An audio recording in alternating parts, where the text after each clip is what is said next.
ಕಡಲೆ ಇರಲಿ, ಹಲಸಂದೆ ಬೀಜ, ಕಪ್ಪು ಕಡಲೆ ಅಥವಾ ಬಿಳಿ ಕಡಲೆ, ಎಲ್ಲವೂ ಸ್ವಾದಿಷ್ಟವಾಗುತ್ತೆ.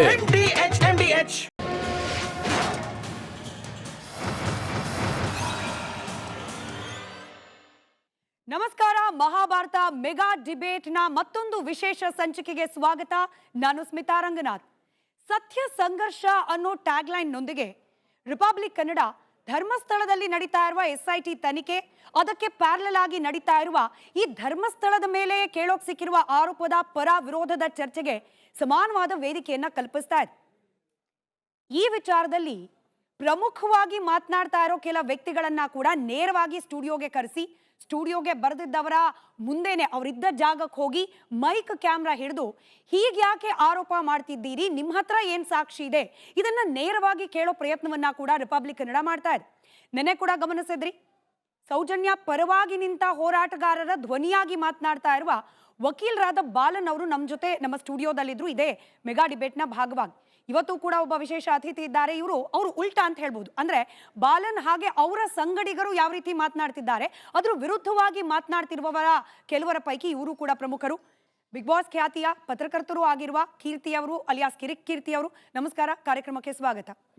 ಹಾಗೆ ಮೆಗಾ ಡಿಬೇಟ್ ನ ಭಾಗವಾಗಿ ಇವತ್ತು ಕೂಡ ನಮ್ಮ ಜೊತೆಯಲ್ಲಿ ಲೈವ್ ಆಡಿಯನ್ಸ್ ಇದ್ದಾರೆ. ನಮಸ್ಕಾರ, ಎಲ್ಲರಿಗೂ ಕಾರ್ಯಕ್ರಮಕ್ಕೆ ಸ್ವಾಗತ. ಕೀರ್ತಿ ಅವರೇ, ನೇರವಾದ ಪ್ರಶ್ನೆಯಿಂದಲೇ ಪ್ರಾರಂಭ ಮಾಡ್ತೀನಿ. ಹೂ ಇಸ್ ಕೀರ್ತಿ? ಧರ್ಮಸ್ಥಳದ ಪರವಾಗಿ ಇಷ್ಟೊಂದು ಗಟ್ಟಿಯಾಗಿ ಮಾತನಾಡಲಿಕ್ಕೆ ಕೀರ್ತಿಗೆ ಅಧಿಕಾರ ಕೊಟ್ಟವ್ರು ಯಾರು, ಅಥವಾ ದುಡ್ಡು ಕೊಡ್ತಿರೋರು ಯಾರು?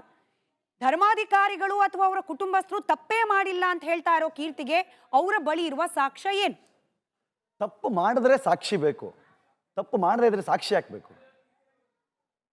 ತಪ್ಪೇ ಮಾಡಿಲ್ಲ ಅಂದಮೇಲೆ ಅದಕ್ಕೆ ಏನು ಸಾಕ್ಷಿ ಹುಡುಕ್ತೀರಾ? ಯಾವನಾದ್ರೂ ಒಬ್ಬ ತಪ್ಪು ಮಾಡಿದ್ರೆ, ನೋಡಪ್ಪ ಅವ್ನು ತಪ್ಪು ಮಾಡೋದಕ್ಕೆ ಸಾಕ್ಷಿ ಇದೆ, ಈ ಟೈಮಲ್ಲಿ ಅವನಲ್ಲಿ ಬಂದಿದ್ದ, ಇದಕ್ಕೆ CCTV ಫುಟೇಜ್ ಇದೆ, ಹಿಂಗೇನೋ ಆಗಿದೆ, ಮತ್ತೊಂದೇನೋ ಆಗಿದೆ. ತಪ್ಪು ಮಾಡದೇ ಇದ್ದದಕ್ಕೆ ಎಲ್ಲಿಂದ ಕೊಡ್ತೀರಿ ಸಾಕ್ಷಿನ? ತಪ್ಪು ಮಾಡಿಲ್ಲ ಅನ್ನೋದಕ್ಕೆ ನಿಮ್ಗೆ ಅಷ್ಟೊಂದು ನಂಬಿಕೆ? ಈಗ ನಾನು ಪ್ರತಿಯೊಂದನ್ನು ಸಹಿತ ಆನ್ ರೆಕಾರ್ಡ್ಸ್, ಆನ್ ಪೇಪರ್ಸ್ ಮಾತಾಡ್ತಾ ಇದ್ದೀನಿ. ಯಾವುದನ್ನು ಸಹಿತ ನಾನು ಕಲ್ಪಿಸ್ಕೊಂಡು ಹಂಗೆ ಅನ್ನಿಸ್ತು, ನನ್ನ ಮನ್ಸಿಗೆ ಬಂತು, ನನಗೆ ಅಣ್ಣಪ್ಪ ಸ್ವಾಮಿ ಹೇಳಿದ್ರು ಅಂತ ನಾವು ಮಾತಾಡ್ತಾ ಇಲ್ಲ. ನಾನೇನು ಮಾತಾಡ್ತಾ ಇದ್ದೀನಿ? ಆಸ್ ಪರ್ ರೆಕಾರ್ಡ್ಸ್ ಕಾನೂನು ಏನು ಹೇಳುತ್ತೆ, ಅಂಬೇಡ್ಕರ್ ಅವರು ಬರೆದ ಸಂವಿಧಾನ ಏನು ಹೇಳುತ್ತೋ ಅದರ ಆಧಾರದ ಮೇಲೆ ನಾನು ಮಾತಾಡ್ತಾ ಇದ್ದೀನಿ. ನಾನು ಅದನ್ನು ಹೊರತುಪಡಿಸಿದ್ರೆ ಎಲ್ಲೂ ಸಹಿತ ಯಾವುದನ್ನು ಟೀಕೆ ಮಾಡ್ತಾ ಇಲ್ಲ. ಈ ಕ್ಷಣಕ್ಕೂ ನಮ್ದು ಏನು ವಾದ? ಹೌದಪ್ಪ, ಸೌಜನ್ಯಕ್ಕೆ ನ್ಯಾಯ ಬೇಕು. ಯಾರ ಹತ್ರ ಇದೆ ಸಾಕ್ಷಿ? ಯಾರು ಕೊಡ್ಬೇಕು ಅದನ್ನ ಕೊಡ್ಸಿ. ಅವ್ರ ವಿರುದ್ಧ ಇದ್ರೆ ಅವ್ರ ವಿರುದ್ಧನೇ ಕೊಡಿ, ಗಲ್ಲಿಗೇರ್ಸೋ ತನಕ ಬಿಡೋದು ಬೇಡ. ಇಷ್ಟು ದಿನ ನಂಬಿಸ್ಬಿಟ್ಟಿದ್ದೀರಾ, ಯಾಮಾರಿಸಿದ್ದೀರಾ. ನೀವು ಮಾಡಿರೋ ತಪ್ಪಿಗೆಲ್ಲ ನೋಡಿ ಅಲ್ಲಿ ಸಾಕ್ಷಿ ಇಟ್ಕೊಂಡಿದ್ದಾರೆ ಅವರು. ಹೋಗ್ರಿ ಗಲ್ಲಿಗೆ ನೀವು ಅಂತ, ನಮ್ಮ ಭಾವನೆಗಳಿಗೆ ಧಕ್ಕೆ ತಂದ್ರಿ ನೀವು ಅಂತ ಅಷ್ಟೇ ಕೇಳ್ತಾರೆ. ನಾವೆಲ್ಲ ಹೇಳ್ತೀವಿ ಜಸ್ಟಿಸ್ ಫಾರ್ ಸೌಜನ್ಯ ಬಿಟ್ಟು ಬೇರೆ ಹ್ಯಾಶ್ಟ್ಯಾಗ್ ಅಲ್ಲಿ ಎಲ್ಲಿದ್ದೀವಿ ನಾವು? ಜಸ್ಟಿಸ್ ಫಾರ್ ಸೌಜನ್ಯ ಅನ್ನುವವರು ಧರ್ಮಸ್ಥಳದ ಪರವಾಗಿ ನಿಲ್ಲಬಾರ್ದು, ಸೌಜನ್ಯಕ್ಕೆ ನ್ಯಾಯ ಕೇಳೋರು ಧರ್ಮಾಧಿಕಾರಿಯನ್ನ ಸಮರ್ಥನೆ ಮಾಡ್ಕೊಳ್ಬಾರ್ದು, ಹೀಗೆ ಅಲ್ವಾ ವಾದ ನಡೀತಿರೋದು? ವಾದ ಹಂಗಿದೆ. ಬಟ್ ಒಂದ್ ನೆನ್ಪಿಟ್ಕೊಳ್ಳಿ, ಪೂರ್ವಾಗ್ರಹ ಪೀಡಿತವಾಗಿ ನಾನು ಅವ್ರನ್ನ ವಿರೋಧಿಸಬೇಕು ಅನ್ನೋ ಭರದಲ್ಲಿ ನಿಂತ್ಕೊಂಡ್ಬಿಟ್ರೆ ಸೌಜನ್ಯ ಪರ ಇದ್ದವರು ದೇವಸ್ಥಾನದ ಪರ ಇರಬಾರ್ದು ಅಂತ ಬರುತ್ತೆ. ನಾವು ದೇವಸ್ಥಾನದ ಪರವೂ ಇದ್ದೇವೆ, ಸೌಜನ್ಯ ಪರವೂ ಇದ್ದೇವೆ. ಏನ್ ತಪ್ಪು? ಯಾಕಿದೆ ಧರ್ಮಸ್ಥಳದವ್ರೆ ಅಲ್ವಾ, CID ಕೊಡಿ, ಅದನ್ನ CBI ಕೊಡಿ ಅಂತ ಲೆಟರ್ ಬರ್ದಿದ್ದು. ಏನ್ ತಪ್ಪು ಹಂಗಾದ್ರೆ? ಅವ್ರ ವಿರುದ್ಧನೇ CBI ಬರ್ದ್ರ ಲೆಟರು? ಧರ್ಮಸ್ಥಳದ ಪರವೂ ಇದ್ದು ಸೌಜನ್ಯ ಪರ ಇರಬಾರ್ದು ಅಂತ ಹೇಳಿದವ್ರು ಯಾರು? ಆ ಶರ ಬರ್ದವ್ರು ಯಾರು? ಧರ್ಮಸ್ಥಳದ ಮಂಜುನಾಥ ಸ್ವಾಮಿಯನ್ನ ನಮ್ಮ ಕಾವಂದ್ರನ್ನ ಆರಾಧಿಸ್ತೇವೆ, ಸೌಜನ್ಯಕ್ಕೆ ನ್ಯಾಯ ಕೇಳ್ತೇವೆ. ಏನ್ ತಪ್ಪು? ಹೌದ್ರಿ, ಬೇಕು. ಆ ಹೆಣ್ಮಗು 12 ವರ್ಷದಿಂದ ಜೋಬಲ್ಲಿದೆ, ಮೊಬೈಲಲ್ಲಿದೆ, ಮನೇಲಿ ಇಟ್ಟಿದ್ದೀನಿ, ಡಾಕ್ಯುಮೆಂಟ್ಸ್ ರೆಡಿ ಇದೆ, 3 ನಿಮಿಷದ ವಿಡಿಯೋ ಇದೆ, ಬಿಟ್ಟೆ ನಾನೀಗ, ಕೊಟ್ಟೆ ನಾನು ಇವಾಗ. ಯಾಕೆ ಇದೇ ರಿಪಬ್ಲಿಕ್ ಕನ್ನಡ ಚಾಲೆಂಜ್ ಮಾಡಿರಲಿಲ್ವಾ ಗಿರೀಶ್ ಮಠಣ್ಣನವರು? ಮಾಡಿದ್ರೋ ಇಲ್ಲೋ? ನಾಳೆ ನಿಮ್ಮ ವೇದಿಕೆಗೆ ಬಂದು ನಾನು ಎಲ್ಲ ಸಾಕ್ಷಿಗಳನ್ನು ಕೊಡ್ತೀನಿ ಅಂತ ಕೊಟ್ರ ಇಸ್ಕೊಂಡಿದ್ದೀರಾ ನೀವು ಸಾಕ್ಷಿನ? ಆ ಸಾಕ್ಷಿಗಳನ್ನು ಕೊಡ್ರಪ್ಪ, ಈಗಲಾದ್ರೂ ಕೊಡ್ರಪ್ಪ ಅಂತ ಕೇಳಿದ್ರೆ ಹೆಂಗ್ ನಾವು ಕೆಟ್ಟವರಾಗ್ಬಿಡ್ತೀವಿ? ಸಾಕ್ಷಿಗಳ ವಿಚಾರಕ್ಕೆ ಬರ್ತೀನಿ. ಆದ್ರೆ ಕಾವಂದರು ತಪ್ಪೇ ಮಾಡ್ತಿಲ್ಲ ಅನ್ನೋ ಕೀರ್ತಿ ಅವರಿಗೆ ಕಾವಂದರ ಮತ್ತೊಂದು ಮುಖ ಗೊತ್ತಿಲ್ಲ. ಅವ್ರು ನೋಡಿರೋದು ಕೇವಲ ಧರ್ಮಾರ್ಥವಾಗಿ ಮಾಡ್ತಿರೋ ಕೆಲಸ, ಸಮಾಜಾರ್ಥವಾಗಿ ಮಾಡ್ತಿರೋ ಕೆಲಸ ಮಾತ್ರ. ಒಬ್ಬ ವ್ಯಕ್ತಿಗೆ ಇನ್ನೊಂದು ಮುಖ ಇರಬಾರ್ದು ಅಂತ ಇಲ್ಲ. ಕೀರ್ತಿ ಅವರು ಡೆಲಿಬ್ರೇಟ್ ಆಗಿ ಸಮಾಜದ ಮುಂದೆ ಇಡ್ತಾ ಇರೋದು ಕೇವಲ ಕೀರ್ತಿಯವರ ಗಮನದಲ್ಲಿ ಇರ್ತಕ್ಕಂಥ ಕಾವಂದರ ಮುಖ ಮಾತ್ರ. ಯಾರು ನೋಡಿರೋದು ಇನ್ನೊಂದು ಮುಖನ? ಅಲ್ಲಿನ ಜನ ನೋಡಿದಾರಂತೆ, ಯಾರು ಮಾತಾಡ್ತಾರಂತೆ. ಸೌಜನ್ಯ ಅವ್ರ ತಾಯಿ ನೋಡಿದಾರಂತೆ, ಅನನ್ಯ ಭಟ್ ಅವ್ರ ತಾಯಿ ನೋಡಿದಾರಂತೆ, ಪದ್ಮಲತಾ ಅವ್ರ ಪ್ರಕರಣ ಏನಂತೆ, ಆನೆ ಮಾವುತನ್ ಪ್ರಕರಣ ಏನಂತೆ, ಏನಂತೆ, ಎಲ್ಲದನ್ನೂ ಮಾತಾಡೋಣ ಇವತ್ತು. ಅದಲ್ಲ, ಪ್ರತಿಯೊಂದಕ್ಕೂ ಇವತ್ತು ಒಂದು ಕ್ಲಾರಿಫಿಕೇಶನ್ ಕೊಟ್ಟೆ ಹೋಗೋಣ. ಅದಲ್ಲ, ಬಟ್ ಯಾರು ನೋಡಿರೋದಂತೆ? ಬರೀ ಬಾಯಲ್ಲಿ ಭಾಷಣ, ಬೊಗಳೆ, 16 ವರ್ಷದ ಹುಡುಗಿ ಬೇಕಂತೆ, ಹಂಗ್ ಬೇಕಂತೆ, ಹಿಂಗ್ ಬೇಕಂತೆ. ಆಯ್ತು, ಅದಕ್ಕೆ ಸಾಕ್ಷಿ ಅಲ್ಲಪ್ಪ. ಅದಕ್ಕೆ ಯಾವ ಗ್ಯಾರಂಟಿ ಮೇಲೆ ಮಾತಾಡ್ತಾ ಇದೀಯಪ್ಪ? ನಿನಗೊಂದು ಸೆನ್ಸ್ ಬೇಡ ತಲೆಯಲ್ಲಿ ಏನು ಮಾತಾಡ್ತಾ ಇದೀಯ ಅಂತ. ಸುಮ್ಮನೆ ನನಗೆ ಬರುತ್ತೆ ಬಾಯಲ್ಲಿ, ನಾನು ಯೋಚನೆ ಮಾಡ್ತೀನಿ, ರಾತ್ರಿ ಕೂತ್ಕೊಂಡು ಸ್ಕ್ರಿಪ್ಟ್ ಬರಿತೀನಿ, ಬೆಳಗ್ಗೆ ಎದ್ದು ಹೇಳ್ತೀನಿ. ಹಂಗೆ ವರ್ಕ್ ಆಗಲ್ಲಲ್ಲ. ನೀನು ಏನು ಮಾತಾಡಿದ್ರು ಅದಕ್ಕೊಂದು ಪೇಪರ್ಸ್ ಇರಬೇಕು, ಒಂದು ರೆಕಾರ್ಡ್ಸ್ ಇರಬೇಕು, ಒಂದು ಸಾಕ್ಷಿ ಇರಬೇಕು. ಏನೂ ಇಲ್ಲ, ನನ್ನ ಬಾಯಲ್ಲಿ ಬರುತ್ತೆ, ನನ್ನ ಯೋಚನೆ ಬರುತ್ತೆ, ನಾನು ಮಾತಾಡ್ಕೊಂಡು ಹೋಗ್ತಾ ಇರ್ತೀನಿ. ಅದನ್ನು ಕೇಳಿಸ್ಕೋಬೇಕು. ಯಾಕೆ ಕೇಳಿಸ್ಕೋಬೇಕು? ಅವ್ರು ಮಾತಾಡೋದಕ್ಕೆ 12 ವರ್ಷದಲ್ಲಿ ಯಾವುದಾದ್ರೂ ಒಂದಕ್ಕೆ ಸಾಕ್ಷಿ ಕೊಟ್ಟಿದ್ರೆ ಹೌದಪ್ಪ ಇವ್ರು ಸಾಕ್ಷಿ ಇಟ್ಕೊಂಡು ಮಾತಾಡ್ತಾರೆ, ಇವ್ರು ಪ್ರೂಫ್ ಇಟ್ಕೊಂಡು ಮಾತಾಡ್ತಾರೆ, ಇವ್ರ ಹತ್ರ ವಿಷಯ ಇದೆ, ಇವ್ರಿಗೆ ನಿಜವಾಗಿಯೂ ಸೌಜನ್ಯಾಗಿ ನ್ಯಾಯ ಕೊಡಿಸುವ ಉದ್ದೇಶ ಇದೆ. ಎಲ್ಲಿದೆ? ವರ್ಡಿಕ್ಟ್ ಬಂದಾಗಿಂದ ಹಿಡ್ಕೊಂಡು ಉಚ್ತಾನೇ ಇದ್ದಾರೆ. ಕೋರ್ಟಿಗೆ ಇವತ್ತಿನ ತನಕ ನಿಶ್ಚಲ್ ಜೈನ್ ಹೆಸರೇ ಸೇರಿಸಿಲ್ಲ ಇವರು. ಮೊನ್ನೆನೂ ಹೇಳ್ತಾರೆ ಅವರು ಫೇಕ್ ವೀಸಾ ಕೊಟ್ಟರು, ಫೇಕ್ ಪಾಸ್ಪೋರ್ಟ್ ಕೊಟ್ಟರು, ಫೇಕ್ ಸೀಲ್ ಕೊಟ್ಟರು ಅಂತ. ಡಾಕ್ಯುಮೆಂಟ್ಸ್ ಅಷ್ಟರಲ್ಲೂ ಹುಡುಕ್ತೀನಿ, ಎಲ್ಲಾದ್ರೂ ಒಂದು ಕಡೆ ನಿಶ್ಚಲ್ ಜೈನ್ ಹೆಸರು ಸೇರಿಸಿದ್ರ ಅಂದರೆ ಕಂಪ್ಲೇಂಟ್ ಕಾಪಿಲೂ ಇಲ್ಲ, ಕೋರ್ಟಲ್ಲೂ ಇಲ್ಲ. ಮತ್ತೆ ಯಾಕೆ ಹೊರಗಡೆ ಬಂದು ಮೀಡಿಯಾದಲ್ಲೊಂದು, ಸೋಷಿಯಲ್ ಮೀಡಿಯಾಲೊಂದು, ಕೋರ್ಟಲ್ಲೊಂದು? ಯಾಕೆ ಆ ಸ್ಟ್ಯಾಂಡರ್ಡ್ಸ್, ಡಬಲ್ ಸ್ಟ್ಯಾಂಡರ್ಡ್ಸ್ ಯಾಕೆ ಅಂತ ಇದೆಯಾ? ಸೋಷಿಯಲ್ ಮೀಡಿಯಲ್ಲಿ ಮಾತಾಡ್ತಾ ಇದ್ದೀರಾ, ಕೋರ್ಟಲ್ಲೂ ಅದೇ ಚಾಲೆಂಜ್ ಮಾಡಬೇಕು. ಸೇರಿಸ್ರಿ ನಿಶ್ಚಲ್ ಜೈನ್ ಹೆಸರನ್ನ ಅಂತ. ಯಾಕೆ ಸೇರಿಸಲ್ಲ? ಗೊತ್ತವ್ರಿಗೆ, ಓ ಇಲ್ಲ ಅದು ಒರಿಜಿನಲ್ ಡಾಕ್ಯುಮೆಂಟ್ಸು, ಅಪ್ಪಿ ಸೇರಿಸಿದ್ರೆ ನಮಗದು ಬ್ಯಾಕ್ ಫೈರ್ ಆಗುತ್ತೆ ಅಂತ. ಬಟ್ ಜನಗಳಿಗೆ ಪಾಪ ನಂಬೋರಿಗೆ ನಂಬಿಸ್ತಾನೆ ಇರೋದು ನಿಶ್ಚಲ್ ಜೈನ್ ಯಾಕೆ ಬೇಕು ಅಂತ. ನಿಶ್ಚಲ್ ಜೈನ್ ಅವರು ತಪ್ಪೇ ಮಾಡಿಲ್ಲ ಅನ್ನೋದಕ್ಕೆ ಕೀರ್ತಿ ಅವ್ರು ಯಾರು? ಈಗ ತನಿಖೆ ನಡೆಸ್ತಾ ಇರುವ SIT ಅಧಿಕಾರಿಗಳ PR ಅಥವಾ ಹಿಂದೆ ತನಿಖೆ ನಡೆಸಿದ CBIನ ಮಾಹಿತಿದಾರರ ಅಥವಾ ಕೋರ್ಟ್ನಲ್ಲಿ ಕೂತು ವಾದ ಮಾಡಿದ ವಕೀಲರ ಅಥವಾ ತೀರ್ಪು ನೀಡಿದ ಜಡ್ಜ? ಯಾರು ಕೀರ್ತಿ ಅವರು? ಕೀರ್ತಿ ಅವರು ಹೇಳಿದ್ದನ್ನು ಯಾಕೆ ನಂಬೇಕು? ಅಲ್ಲ, ಈಗ ಆ ಥರದ ವಿಚಾರಕ್ಕೆ ಬಂದರೆ ಇಲ್ಲಿ ಕೂತವ್ರು ಯಾರಿಗೂ ಅದಕ್ಕೆ ಸಂಬಂಧನೇ ಇಲ್ಲ. ಆದರೆ ನಾನು ಒಬ್ಬ ಪತ್ರಕರ್ತನಾಗಿ 17 ವರ್ಷ ಕೆಲಸ ಮಾಡಿದ್ದೀನಿ. ನನಗೂ ಈ ಸ್ಟೋರಿ ಆಗಬೇಕಾದ್ರೆ 2012ರಲ್ಲಿ ನಾನು ಒಂದು ಪ್ರತಿಷ್ಠಿತ ಚಾನಲ್ ಕೆಲಸ ಮಾಡ್ತಾ ಇದ್ದೆ. ನಾನು ಕ್ರೈಮ್ ಡಿಪಾರ್ಟ್ಮೆಂಟಲ್ಲಿ ಇಲ್ಲದೆ ಇರ್ಬೋದು, ಬಟ್ ನಾನೊಂದು ಪ್ರತಿಷ್ಠಿತ ಚಾನಲ್ ಕೆಲಸ ಮಾಡ್ತಾ ಇದ್ದೆ. ನನ್ನ ಜೊತೆ ಕ್ರೈಮ್ ಡಿಪಾರ್ಟ್ಮೆಂಟಲ್ಲಿ ಕೆಲಸ ಮಾಡ್ತಿದ್ದ ಫ್ರೆಂಡು ಆನ್ ಗ್ರೌಂಡ್ ಹೋಗಿ ಇದು ರಿಪೋರ್ಟ್ಸ್ ತೊಗೊಂಬಂದಿದ್ದ, ವೀಡಿಯೋಸ್ ತೊಗೊಂಬಂದಿದ್ದ. ನಾನು ಕುತೂಹಲದಿಂದ ಅದನ್ನೆಲ್ಲ ನೋಡಿದ್ದೆ. ಸೊ ಅದಾದಮೇಲೆ ಯಾವಾಗ ವರ್ಡಿಕ್ಟ್ ಬರೋ ತನಕ ನಾವು ಮಾಡಿಲ್ಲ. ಅಂಡರ್ ಟ್ರಯಲ್ ನಾವು ಮಾತಾಡಬಾರ್ದು ಅಂತಲೇ ಇರ್ತೀವಿ. ಈ ಸಲಿಯೂ ಸಹಿತ ನಾವು ಮಾತಾಡಬಾರ್ದು. ಓಕೆ, SIT ಕೊಡ್ತಾ ಇದ್ದಾರೆ, ಕೊಡಲಿ, ಏನು ಮಾಡ್ತಾರೆ ಮಾಡಲಿ, ಏನು ವರದಿ ಬರುತ್ತೆ ನೋಡೋಣ, ಬಂದ ಮೇಲೆ ಮಾತಾಡೋಣ ಅಂದರೆ ಅಷ್ಟರೊಳಗಡೆ ವರ್ಡಿಕ್ಟು. ಇವರೇ ಮಾಡಿದ್ದು, ಹಿಂಗೆ ಮಾಡಿದ್ದು, ಇಷ್ಟೊತ್ತಿಗೆ ಮಾಡಿದ್ದು, ಇಲ್ಲೇ ಮಾಡಿದ್ದು. ಸರಿಯಪ್ಪ, ಇದಕ್ಕೆಲ್ಲಾದರೂ ಸಾಕ್ಷಿ ವಿಡಿಯೋಸ್ ಪೂರ್ತಿ ಇದೆಯಾ? ಇಲ್ಲ. ಎಲ್ಲಾದರೂ ಒಂದು ಪೇಪರ್ ಕಟ್ಟಿಂಗ್ಸ್ ಇದೆಯಾ? ಇಲ್ಲ. ನಾನು ಹೇಳ್ತೀನಿ, ನೀವು ಕೇಳಬೇಕು ಕತೆನ. ಸರಿ ಆಯಿತು, ಇಷ್ಟೊಂದು ಅಥೆಂಟಿಕ್ ಆಗಿ ಹೇಳ್ತಿದ್ದಾರೆ ಅಂತಂದರೆ ವಿಷಯ ಏನೋ ಇರಬೇಕು ಅಂತೇಳಿ ಆರಂಭದಲ್ಲಿ ಹೋಗ್ಬಿಟ್ಟು ಡಿಸ್ಕ್ಲೇಮರ್ ನೋಡಿದ್ರೆ ನಾನು ಯಾವ ವಿಕ್ಟಿಮ್ನು ಮಾತಾಡ್ಸಿಲ್ಲ, ಯಾವ ಸಾಕ್ಷಿಯನ್ನು ಭೇಟಿ ಮಾಡಿಲ್ಲ, ಯಾವ ಲೀಗಲ್ ಒಪಿನಿಯನ್ ತಗೊಂಡಿಲ್ಲ. ಜನ ಏನು ಮಾತಾಡ್ತಾ ಇದ್ದಾರೋ ಅದನ್ನು ಕೇಳಿಸ್ಕೊಂಡು ಈ ವಿಡಿಯೋ ಮಾಡಿದ್ದೀನಿ. ಜನ ಇದ್ರ ಬಗ್ಗೆ ಡಿಸ್ಕಷನ್ ಮಾಡಬೇಕು, ನ್ಯಾಯ ಸಿಗಬೇಕು. ಹೆಂಗೆ ಸಿಗುತ್ತೆ? ಡಿಸ್ಕ್ಲೈಮರ್ ಇಷ್ಟಿಷ್ಟುದ್ದ ಭಾಷಣಗಳನ್ನ 37 ನಿಮಿಷ ಮಾಡಬೇಕಾದ್ರೆ ಡಿಸ್ಕ್ಲೈಮರ್ನ ಒಂದು ದೊಡ್ಡದಾಗಿ ಕನ್ನಡದಲ್ಲಿ ಹಾಕಬೇಕಲ್ವ? ಅದನ್ನು ಸಣ್ಣದಾಗಿ 5 ಸೆಕೆಂಡ್ ಹಾಕ್ಬಿಟ್ಟು ನಾನು ಯಾರನ್ನೂ ಮಾತಾಡ್ಸಿಲ್ಲ, ನಂಗೆ ಯಾರೂ ಗೊತ್ತಿಲ್ಲ, ಯಾರ ಜೊತೆಲೂ ನಾನು ಚರ್ಚೆ ಮಾಡಿಲ್ಲ, ಲೀಗಲ್ ಒಪಿನಿಯನ್ನೇ ತೊಗೊಂಡಿಲ್ಲ ನಾನು, ಬಟ್ ವಿಡಿಯೋ ಮಾಡ್ತಾ ಇದ್ದೀನಿ, ಬಿಡ್ತಾ ಇದ್ದೀನಿ. ಹೆಂಗಾಗುತ್ತೆ? ಕೀರ್ತಿ ಅವ್ರ ಸಮರ ಇರೋದು ನಿಜವಾಗ್ಲೂ ಕೂಡ ಆ ಧರ್ಮಸ್ಥಳ ಕ್ಷೇತ್ರಕ್ಕೆ ಅಪಪ್ರಚಾರ ಮಾಡ್ತಿರುವವರ ವಿರುದ್ಧನ ಅಥವಾ AI ವಿಡಿಯೋ ಮಾಡಿಕೊಂಡು ವ್ಯೂಸ್ನ ತಗೊಳ್ತಾ ಇರುವವರ ವಿರುದ್ಧನ? ಅವರು ವ್ಯೂಸ್ ತಗೊಳ್ಳಿ ಬಿಡ್ಲಿ, ಅದು ಅವ್ರ ಇಷ್ಟ. ಅದು AI ವಿಡಿಯೋ ಏನು ಬರೀ ಧರ್ಮಸ್ಥಳದ ವಿಚಾರದಲ್ಲ, ಈ ಮುಂಚೆನೂ AI ವಿಡಿಯೋನೇ ಮಾಡ್ತಾ ಇದ್ದಿದ್ದು. ನಂದೇನು ಪ್ರಶ್ನೆ, ನೀವೇನು ಅಪವಾದ ಮಾಡ್ತಾ ಇದ್ದೀರಿ, ಏನು ಆರೋಪ ಮಾಡ್ತಿದ್ದೀರಿ, ಅದಕ್ಕೆ ಸಾಕ್ಷಿಗಳಿದೆಯಾ ನಿಮ್ಮ ಹತ್ರ? ಸಾಕ್ಷಿಗಳನ್ನ ಎದುರುಗಡೆ ಮಾತಾಡಿ. ನಾನು ಹೇಳ್ತಾ ಇರೋದು ಒನ್ ಸೈಡೆಡ್. ಅವ್ರು ಮಾತ್ರ ಮಾತಾಡಬೇಕು, ನಾವು ಮಾತಾಡಬಾರ್ದು ಅಂದ್ರೆ ಹೆಂಗಾಗುತ್ತೆ? ನನ್ನ ಕ್ಷೇತ್ರ ರೀ. ನನಗೆ 1 ವರ್ಷ ಇದ್ದಾಗ ನಮ್ಮಮ್ಮ ಅಲ್ಲೇ ಕರ್ಕೊಂಡೋಗಿ ನನಗೆ ಮುಡಿ ಕೊಡ್ಸಿದ್ರು. ನಮ್ಮ ಅಪ್ಪ ಅಮ್ಮನ ಮದುವೆ ಆಗಕ್ಕೆ ಮುಂಚೆ ಅದೇ ಧರ್ಮಸ್ಥಳದಿಂದ ಮದುವೆ ಪತ್ರಿಕೆ ಅಲ್ಲಿ ಕಳಿಸಿ, ಮದುವೆ ಪತ್ರಿಕೆ ಅಲ್ಲಿಂದ ನನಗೊಂದು ಶೀಲ್ಡ್ ಇದಾಗಿ ಬರುತ್ತೆ ಫ್ರೇಮ್ ಆಗಿ. ಇವತ್ತು ನಮ್ಮ ಮನೇಲಿದೆ. ಇವತ್ತಿಗೂ ನಮ್ಮ ಮನೇಲಿ ರತ್ನವರ್ಮ ಹೆಗಡೆ ಅವ್ರ ಫೋಟೋ ಇಟ್ಟಿದ್ವಿ ನಾವು. ನನಗೆ ನಂಬಿಕೆ ಇದೆ ರೀ ಆ ಕ್ಷೇತ್ರದ ಬಗ್ಗೆ, ನಾನು ನಂಬ್ತೀನಿ, ನಾನೊಬ್ಬ ಭಕ್ತನಾಗಿ ಮಾತಾಡ್ತೀನಿ. ತಪ್ಪೇನು ನಾನು ಡಿಫೈಂಡ್ ಮಾಡ್ಕೊಂಡ್ರೆ? ನೇರ ಇಲ್ಲಿ ಕುತ್ಕೊಂಡು ನಾವು ಕಾವಂದ್ರು ಅಂತ ಕರೆಯೋದನ್ನು ಕಾಮಂದ್ರು ಅಂತ ಕರೆದಾಗ ಕೇಳಿಸ್ಕೊಂಡು ಸುಮ್ಮನೆ ಇರೋಕ್ಕೆ ನಾನು ಆ ಕ್ಷೇತ್ರದ ಭಕ್ತ. ನಾನು ಮಾತಾಡ್ತೀನಿ. ನೀವು ಪ್ರೂವ್ ಮಾಡೋದನ್ನ, ನೀನು ಪ್ರೂವ್ ಮಾಡಿದ್ದೆ ಆದರೆ ಅವತ್ತು ನೀನು ಹೇಳಿದ್ದು ನಾನು ಕೇಳ್ತೀನಿ. ನಿನ್ನ ಜೊತೆಗೆ ನಾನು ಬಂದು ಬೀದಿಲಿ ಇಳಿದು ಗಲ್ಲಿಗೇರ್ಸೋ ತನಕ ಬಿಡೋದು ಬೇಡ ಅಂತ ನಾನು ಹೋರಾಟ ಮಾಡ್ತೀನಿ. ಕೀರ್ತಿ ಈಗ ಯಾಕೆ ಧರ್ಮಸ್ಥಳವನ್ನ ಡಿಫೆಂಡ್ ಮಾಡ್ಕೊಳ್ತಿದ್ದಾರೆ ಅಂದ್ರೆ ಅವರ ಮೇಲೆ ವೈಯಕ್ತಿಕವಾಗಿ ಬಂದಿರೋ ಕೆಲವೊಂದು ಆರೋಪಗಳು, ದಾಖಲಾಗಿರುವ ಕೆಲ ಕೇಸ್ಗಳು, ಆ ಕೇಸ್ಗಳಿಗೆ ಶೀಲ್ಡ್ ಆಗಿ ಬಳಕೆ ಮಾಡ್ಕೊಳ್ತಿದ್ದಾರೆ ಧರ್ಮಸ್ಥಳದ ವಿಚಾರ ಅಂತ ಹೇಳ್ತಿದ್ದಾರೆ. ನಿಮ್ಗೆ ಬಂದಿರಬಹುದು. ಯಾರು? ತಿಮರೋಡಿ ಅವರು ಹೇಳಿದ್ದಾರೆ. ಏನಂತ? ನಿಮ್ಮ ಮೇಲೆ ಬಂದಿರೋ ಕೇಸ್ ಇದೆ, ಏನಂತ? ಅತ್ಯಾಚಾರದ ಕೇಸ್ ಇದೆ ನಿಮ್ಮ ಮೇಲೆ. ಹಾಗಾಗಿ ನೀವು ಇನ್ನೊಬ್ಬ ಅತ್ಯಾಚಾರಿನ ನೇರವಾಗಿ ಹೇಳ್ತಿದ್ದೀರಿ. ಅತ್ಯಾಚಾರದ ಪ್ರಕರಣ ಕಳೆದ 13-14 ವರ್ಷದಿಂದ ಅತ್ಯಾಚಾರಿಯನ್ನ ನೀವು ಡಿಫೆಂಡ್ ಕಳೆದ 13-14 ವರ್ಷದಿಂದ ನೀವು ಮಾಧ್ಯಮದೊಳಗೆ ನಾನು ನೋಡ್ತಾ ಇದ್ದೀರಿ. ಯಾವತ್ತಾದ್ರೂ ಕಿರಿಕಿರ್ತಿ ಮೇಲೆ ಒಂದು ಅತ್ಯಾಚಾರದ ಕೇಸ್? ಪರ್ಸನಲ್ ಒಪಿನಿಯನ್ ಹೇಳೋದಿಲ್ಲ. ಪರ್ಸನಲ್ ಒಪಿನಿಯನ್ ಅಲ್ಲ, ನಾನು ಹೇಳ್ತಾ ಇರೋದು ಗಾಳಿಯಲ್ಲಿ ಗುಂಡು ಹೊಡಿಬಹುದು. ನನಗೆ ಆಯ್ತು, ನಾನು ಸಿಂಪಲ್ ಆಗಿ ಹೇಳ್ತೀನಿ. ಯಾವ ವ್ಯಕ್ತಿ ಆ ಪೋಸ್ಟ್ ಹಾಕಿದ್ರು ಫೋನ್ ಮಾಡಿ 2 ಗಂಟೆ ನನ್ನ ಜೊತೆಗೆ ಮಾತಾಡಿದ್ದಾರೆ. 2 hours. ಅದನ್ನ ಯಾಕೆ ಹಾಕಿದ್ರು, ಏನಕ್ಕೆ ಹಾಕಿದ್ರು, ಏನು ವಿಷಯ ನನ್ನ ಹತ್ರ ಚರ್ಚೆ ಮಾಡಿದ್ದಾರೆ. ಯಾಕೆ ಅದನ್ನ ಅಲ್ಲಿಗೆ ಬಿಟ್ಟರು ಅದು ಅವ್ರಿಗೂ ಗೊತ್ತಿದೆ. ಓಕೆ, ನಾನು ವಿಷಯ ಇದೆಯಾ, ಸೈದ್ಧಾಂತಿಕವಾಗಿ ನನ್ನ ಜೊತೆ ಏನಾದರೂ ಫೈಟ್ ಮಾಡಿ, ನೀವು ಯಾವುದಾದ್ರೂ ನನ್ನ ವಿಡಿಯೋಗಳಲ್ಲಿ ಯಾರ್ದಾದ್ರೂ ತಾಯಿ ಬಗ್ಗೆ, ಯಾರ್ದಾದ್ರೂ ತಮ್ಮನ ಬಗ್ಗೆ, ಅವ್ರ ಪರ್ಸನಲ್ ಲೈಫ್ ಬಗ್ಗೆ, ಅವ್ರ ಕೆರಿಯರ್ ಬಗ್ಗೆ ನಾನು ಮಾತಾಡೋದು ನೋಡಿದ್ದೀರಾ? ನಾನು ಬರೀ ವಿಷಯ ಮಾತಾಡ್ತೀನಿ. ಸೌಜನ್ಯ, ಧರ್ಮಸ್ಥಳ, ಕಾವಂದ್ರು, ಮಂಜುನಾಥ ಸ್ವಾಮಿ. ನನಗೆ ಪರ್ಸನಲ್ ಅಟ್ಯಾಕ್ ಮಾಡಕ್ ಬರಲ್ಲ. ಯಾವಾಗ ವಿಷಯಗಳಿರಲ್ವೋ, ಸೈದ್ಧಾಂತಿಕವಾಗಿ ಮಾತಾಡಬೇಕಾದ್ರೆ ಯಾವಾಗ ವಿಷಯಗಳು ಇರಲ್ವೋ ಅವಾಗ ಏನ್ ಮಾಡ್ಬೇಕು? ಸತ್ಯ ಇಲ್ಲಪ್ಪ, ನನ್ನ ಹತ್ರ ವಿಷಯ ಇಲ್ಲ, ಕೀರ್ತಿನ ಡಿಫೆಂಡ್ ಮಾಡ್ಕೊಳಕ್ ಏನೂ ಇಲ್ಲ, ಏನ್ ಮಾಡ್ಬೇಕು? ಎಡಿಟ್ ಮಾಡಿ ವಿಡಿಯೋಸ್ನ ಆ ಕಡೆ ಈ ಕಡೆ ಮಾಡಿ ಎಡಿಟ್ ಮಾಡಿ ಇವನನ್ನು ಕೆಟ್ಟವನು ಅಂತ ತೋರಿಸ್ಬೇಕು. ನಿನ್ನೆ ನಾನು ಯಾವುದೋ ಒಂದು ವಿಡಿಯೋದಲ್ಲಿ ನನ್ನ ಇನ್ನೊಬ್ಬ ಪತ್ರಕರ್ತ ಸ್ನೇಹಿತನ ಬಗ್ಗೆ ಮಾತಾಡಿದ್ದನ್ನ ನೀಟಾಗಿ ನಾನು ಅವನಿಗೆ ಬೈದಿದ್ದೀನಿ ಅಂತಾರ ಎಡಿಟ್ ಮಾಡಿ ಹಾಕಿದ್ರು. ನಾನು ಅನ್ಕೊಂಡೆ, ಓ ಹಂಗಾದ್ರೆ ವಿಷಯ ಎಷ್ಟು ಖಾಲಿಯಾಗಿದೆ ಅಂತಂದ್ರೆ ಏನೂ ಇಲ್ಲ ಇವ್ರ ಹತ್ರ. ಈಗ ಇಲ್ಲ ಪರ್ಸನಲ್ ಅಟ್ಯಾಕ್ ಮಾಡಬೇಕು ಅಥವಾ ವಿಡಿಯೋ ಎಡಿಟ್ ಮಾಡಿ ಬಿಡಬೇಕು. ಇನ್ನು ಬೇರೆ ಆಪ್ಷನ್ ಏನಿದೆ ಅವ್ರ ಹತ್ರ? ಹೌದಪ್ಪ, ಇವನು ಎಲ್ಲಾದ್ನೂ ರೆಕಾರ್ಡ್ ಇಟ್ಕೊಂಡು ಮಾತಾಡ್ಬಿಟ್ರೆ, ಎಲ್ಲಾದ್ನೂ ಪೇಪರ್ ಇಟ್ಕೊಂಡು ಮಾತಾಡ್ಬಿಟ್ರೆ, ಇವನು ಹಿಂಗೆ ಆಗಿದೆ ಒಂದು ಟೈಮ್ ಲೈನ್ ಪ್ರಕಾರ ಹೇಳಿದ್ರೆ ನಾನು ಇವನು ಹೇಗೆ ಅಟ್ಯಾಕ್ ಮಾಡೋದು? ಯಾರಾಗ್ಲಿ, ಯಾರ್ಯಾರು ನನ್ನ ಪರ್ಸನಲ್ ಅಟ್ಯಾಕ್ ಮಾಡ್ತೀರೋ ನಾನು ಎಲ್ರಿಗೂ ಅದನ್ನ ಹೇಳೋದು. ಅವ್ರು ಯಾರೋ ಲಾಯರ್ ಅಂತ ಕರ್ಸ್ಕೊಂಡವರು ಸ್ಟ್ರೈಟ್ ಅವೇ ಹೇಳೋದು, ನಿನ್ನ ಗರ್ಲ್ ಫ್ರೆಂಡ್ಸ್ ಎಲ್ಲ ನಂಗೆ ಫೋನ್ ಮಾಡ್ತೀಯಾರೆ ಅಂತ. ನಾನು ಹೇಳಿದೆ, ಸರ್ ಯಾವುದಾದ್ರೂ ಒಂದು ನಂಬರ್ ಕೊಡಿ ಸರ್, ಯಾಕಂದ್ರೆ ನನಗೆ ಬರ್ತಿಲ್ಲ ಕಾಲ್, ಎಲ್ಲ ನಿಮಗೆ ಬರ್ತಿದೆ ಅಂತ. ಪೇಮೆಂಟ್ ಆಗಿದೆ ಅಂತಂದ್ರು. ನಾನು ಸರ್ ನೋಡಿ, ನಿಮ್ದು ಒಳ್ಳೆ ಇನ್ವೆಸ್ಟಿಗೇಷನ್ ಟೀಮ್ ಇದೆ, ದಯವಿಟ್ಟು ಅದು ಕರೆಕ್ಟಾಗಿ ಎಲ್ಲೋಗಿದೆ ಪೇಮೆಂಟ್ ಅನ್ನೋದನ್ನ ಕಂಡಿಡಿರಿ. ಇದಕ್ಕೇನೆ ಲಾಭ ಏನು ಕೀರ್ತಿ ಅವರಿಗೆ? ಪೇಮೆಂಟ್ ಅಂತ ಅವ್ರು ಹೇಳ್ತಾರೆ. ನಾನು ಕೇಳ್ತೀನಿ, ಧರ್ಮಸ್ಥಳದ ಪರವಾಗಿ ಅಟ್ ವಾಟ್ ಕಾಸ್ಟ್? ನಿಮ್ಮ ವೈಯಕ್ತಿಕವಾಗಿ ನಿಂದನೆ ಮಾಡಿದ್ರು ಕೂಡ ಸಹಿಸ್ಕೊಂಡು ನಾನು ಧರ್ಮಸ್ಥಳವನ್ನ ನಾನು ಡಿಫೆಂಡ್ ಮಾಡ್ತೀನಿ ಅಂದ್ರೆ ಕೀರ್ತಿ ಅವ್ರಿಗೆ ಲಾಭ ಏನಿದ್ರಿಂದ? ಅಲ್ಲ ರೀ, ರಸ್ತೆಯಲ್ಲಿ ನಮ್ಮ ಅಮ್ಮನ್ ಯಾರೋ ಚುಡಾಯಿಸಿದ್ರು ಅಂತಂದ್ರೆ ನಮ್ಮ ಅಮ್ಮನ ಪರವಾಗಿ ನಿಂತ್ಕೊಂಡ್ರೆ ನಿನಗೇನ್ ಲಾಭನೋ? ನಿಮ್ಮ ಅಮ್ಮನ ಪರವಾಗಿ ನಿಂತ್ಕೊಂಡ್ರೆ ಅಂದ್ರೆ ಹಂಗಾಗಲ್ಲ. ನನಗೆ ಅಮ್ಮನಿಗಿಂತ ದೇವ್ರ ಶ್ರೇಷ್ಠ ಅಂತ ಯೋಚನೆ ಮಾಡ್ತೀನಿ. ಬಟ್ ಇಲ್ಲಿ ದೇವ್ರನ್ನ ಯಾರು ಬೈತಿಲ್ಲ ಕೀರ್ತಿ ಅವರೇ. Why are you connecting both? ನಿಮ್ಮ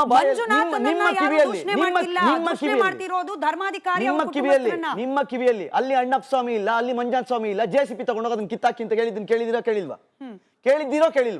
ಏನ್ ದೇವ್ರ ವಿರುದ್ಧ ಅಲ್ವಾ ಅದು? ಆಂಧ್ರದ ನ್ಯೂಸ್ ಚಾನೆಲ್ಗಳಲ್ಲಿ ಕುತ್ಕೊಂಡು ಬೆಳಗ್ಗೆ ಸಾಯಂಕಾಲ ಏನ್ ಬ್ರೇಕಿಂಗ್ ನ್ಯೂಸ್ ಹಾಕ್ತಾರೆ ಗೊತ್ತಾ? ಧರ್ಮಸ್ಥಳಕ್ಕೆ ಬರಬೇಡಿ, ಹೆಣ್ಮಕ್ಳು ರೇಪ್ ಮಾಡಿ ಸಾಯಿಸ್ತಾರೆ ನಿಮ್ಮನ್ನ ಅಂತ ಹಾಕ್ತಾರೆ. ಯಾರದಕ್ಕೆ ಕಾರಣ? ನಾವು ದೇವ್ರ ಬಗ್ಗೆ ಮಾತಾಡಲ್ಲ. ರಸ್ತೆಯಲ್ಲಿ ನಿಂತ್ಕೊಂಡು ಯಾವನೋ ಢಮಾರ್ ಧರ್ಮಸ್ಥಳ ಅಂತ ವಿಡಿಯೋ ಮಾಡಿದ್ರೆ ಅದಕ್ಕೆ ಯಾವನ್ ಕಾರಣ? ಬಟ್ ಇದೆಲ್ಲ ಮಾತಾಡ್ತಿರೋರು ಕೂಡ ಹಿಂದೂ ಸಂಘಟನೆಯ ಬ್ಯಾಕ್ ಗ್ರೌಂಡ್ ಇಂದ ಬಂದವರೇ. ಹಿಂದೂ ಹೆಣ್ಮಕ್ಳಿಗೋಸ್ಕರ ನ್ಯಾಯಕ್ಕಾಗಿ ನಾವು ಆಗ್ರಹಿಸ್ತಿದ್ದೀನಿ ಅಂತ ಹೇಳ್ತಿರೋರೆ. ಈಗ SIT ನಡೀತಾ ಇದೆ. ಈಗ SIT ಬಂದಿದೆಯಲ್ಲ, ಇದಕ್ಕೂ ಸೌಜನ್ಯ ನ್ಯಾಯ ಕೊಡ್ಸೋದಕ್ಕೂ ಏನ್ ಸಂಬಂಧ ಇದೆ ಹೇಳಿ ನನಗೆ? ಏನ್ ಸಂಬಂಧ ಇದೆ ಹೇಳಿ? SIT ಇವಾಗ ಭೀಮನನ್ನು ಕರ್ಕೊಂಡ್ಬಂದಿದ್ದಾರೆ, ಮುಸುಕುದಾರಿಯನ್ನ ಕರ್ಕೊಂಡ್ಬಂದಿದ್ದಾರೆ, ಎಲ್ಲ ಆಗಿದೆಯಲ್ಲ, ಇದಕ್ಕೂ ಸೌಜನ್ಯ ನ್ಯಾಯ ಕೊಡ್ಸೋದಕ್ಕೂ ಏನ್ ಸಂಬಂಧ ಇದೆ ಹೇಳಿ? ಅಲ್ಲಿ ಇವಾಗ ಅಸ್ಥಿಪಂಜರ ಸಿಕ್ಕಿದ್ರೆ ಸೌಜನ್ಯ ನ್ಯಾಯ ಸಿಗುತ್ತಾ? ಎರಡು ಬೇರೆ ಬೇರೆ ತಾನೆ, ಬೋತ್ ಆರ್ ಡಿಫ್ರೆಂಟ್ ತಾನೆ. ಸರಿ, SIT ಪಾಡಿಗೆ SIT ಆಗ್ತಿದೆ, ಸೌಜನ್ಯ ವಿಚಾರದಲ್ಲಿ ನಮ್ಮ ಹತ್ರ ಇಷ್ಟು ಸಾಕ್ಷಿಗಳಿದೆ, ತಗೊಳಪ್ಪ. ಮೀಡಿಯಾದವ್ರಿಗೆ ಚಾಲೆಂಜ್ ಮಾಡಿದ್ರು, ಸೋಷಿಯಲ್ ಮೀಡಿಯಾದವ್ರಿಗೆ ಚಾಲೆಂಜ್ ಮಾಡಿದ್ರು, ಕೊಡ್ತೀವಿ. ಎಲ್ಲಿಂದ? 2013 ಫಸ್ಟಿಗೆ ಹೇಳಿದ್ರು ಇವ್ರ ಸಾಕ್ಷಿಗಳನ್ನೆಲ್ಲ ನಾಶ ಮಾಡಿಬಿಟ್ರು, ಯಾವ ಸಾಕ್ಷಿಗಳನ್ನು ಉಳಿಸಿಲ್ಲ ಅಂತ. ಹಾಗಾದ್ರೆ ಇವ್ರ ಜೇಬಲ್ಲಿ, ಇವ್ರ ಮೊಬೈಲಲ್ಲಿ ಇರೋದು ಯಾವ ಸಾಕ್ಷಿ? ಸರಿ, ನಾನು SIT ತನಿಖೆ ಬಗ್ಗೆ ಈ ಕೇಳ್ತಾ ಇರೋ ವಾದ, ಹಾಗೆ ಸೌಜನ್ಯ ವಿಚಾರದಲ್ಲಿ ಆಗ್ತಾ ಇರೋ ವಾದ, ಇದೆರಡು ಬಗ್ಗೆ ಪ್ರಶ್ನೆ ಕೇಳೋಕೆ ಮುಂಚೆ ಕೀರ್ತಿ ಅವ್ರಿಗೆ, ಹಾಗೆ ಕೀರ್ತಿ ಅವರು ಧ್ವನಿ ಎತ್ತಿರೋ ವಿಚಾರದ ಬಗ್ಗೆ ಯಾರಿಗಾದ್ರೂ ಪ್ರಶ್ನೆಗಳಿದ್ರೆ ಕೇಳ್ಬೋದು. ನನ್ನ ಹೆಸರು ಸುಮಂತ್ ಅಂತ, ನಾನು ಸೋಷಿಯಲ್ ಮೀಡಿಯಾ ಇನ್ಫ್ಲೂಯೆನ್ಸರು. ಸೊ ನಾನು ಮೊದಲಿಗೆ ಈ ಕ್ವಶನ್ ಕೇಳೋಕ್ಕೆ ಮುಂಚೆ ಒಂದು ಕ್ಲಾರಿಫಿಕೇಶನ್ ಕೊಟ್ಬಿಡ್ತೀನಿ. ನಾವು ಸೌಜನ್ಯ ಪರ ಹೋರಾಟಗಾರರು, ಹಂಗಂತ ಧರ್ಮಸ್ಥಳನ ಬಿಟ್ಕೊಡೋಕ್ಕಾಗಲ್ಲ. ಧರ್ಮಸ್ಥಳದ ಪರನೂ ಹೌದು, ಸೌಜನ್ಯ ಪರ ಹೋರಾಟನೂ ಕೂಡ. ಸೊ ನಾನು ಕಿರಿಕೀರ್ತಿ ಅವ್ರಿಗೆ ಒಂದು ಡೈರೆಕ್ಟ್ ಕ್ವಶನ್ ಕೇಳ್ತೀನಿ. SIT ಅಲ್ಲ, CBI ಪೊಲೀಸು ಮತ್ತು CBI ಪೊಲೀಸು CID ಇನ್ವೆಸ್ಟಿಗೇಷನ್ ಮಾಡಿದ್ರು.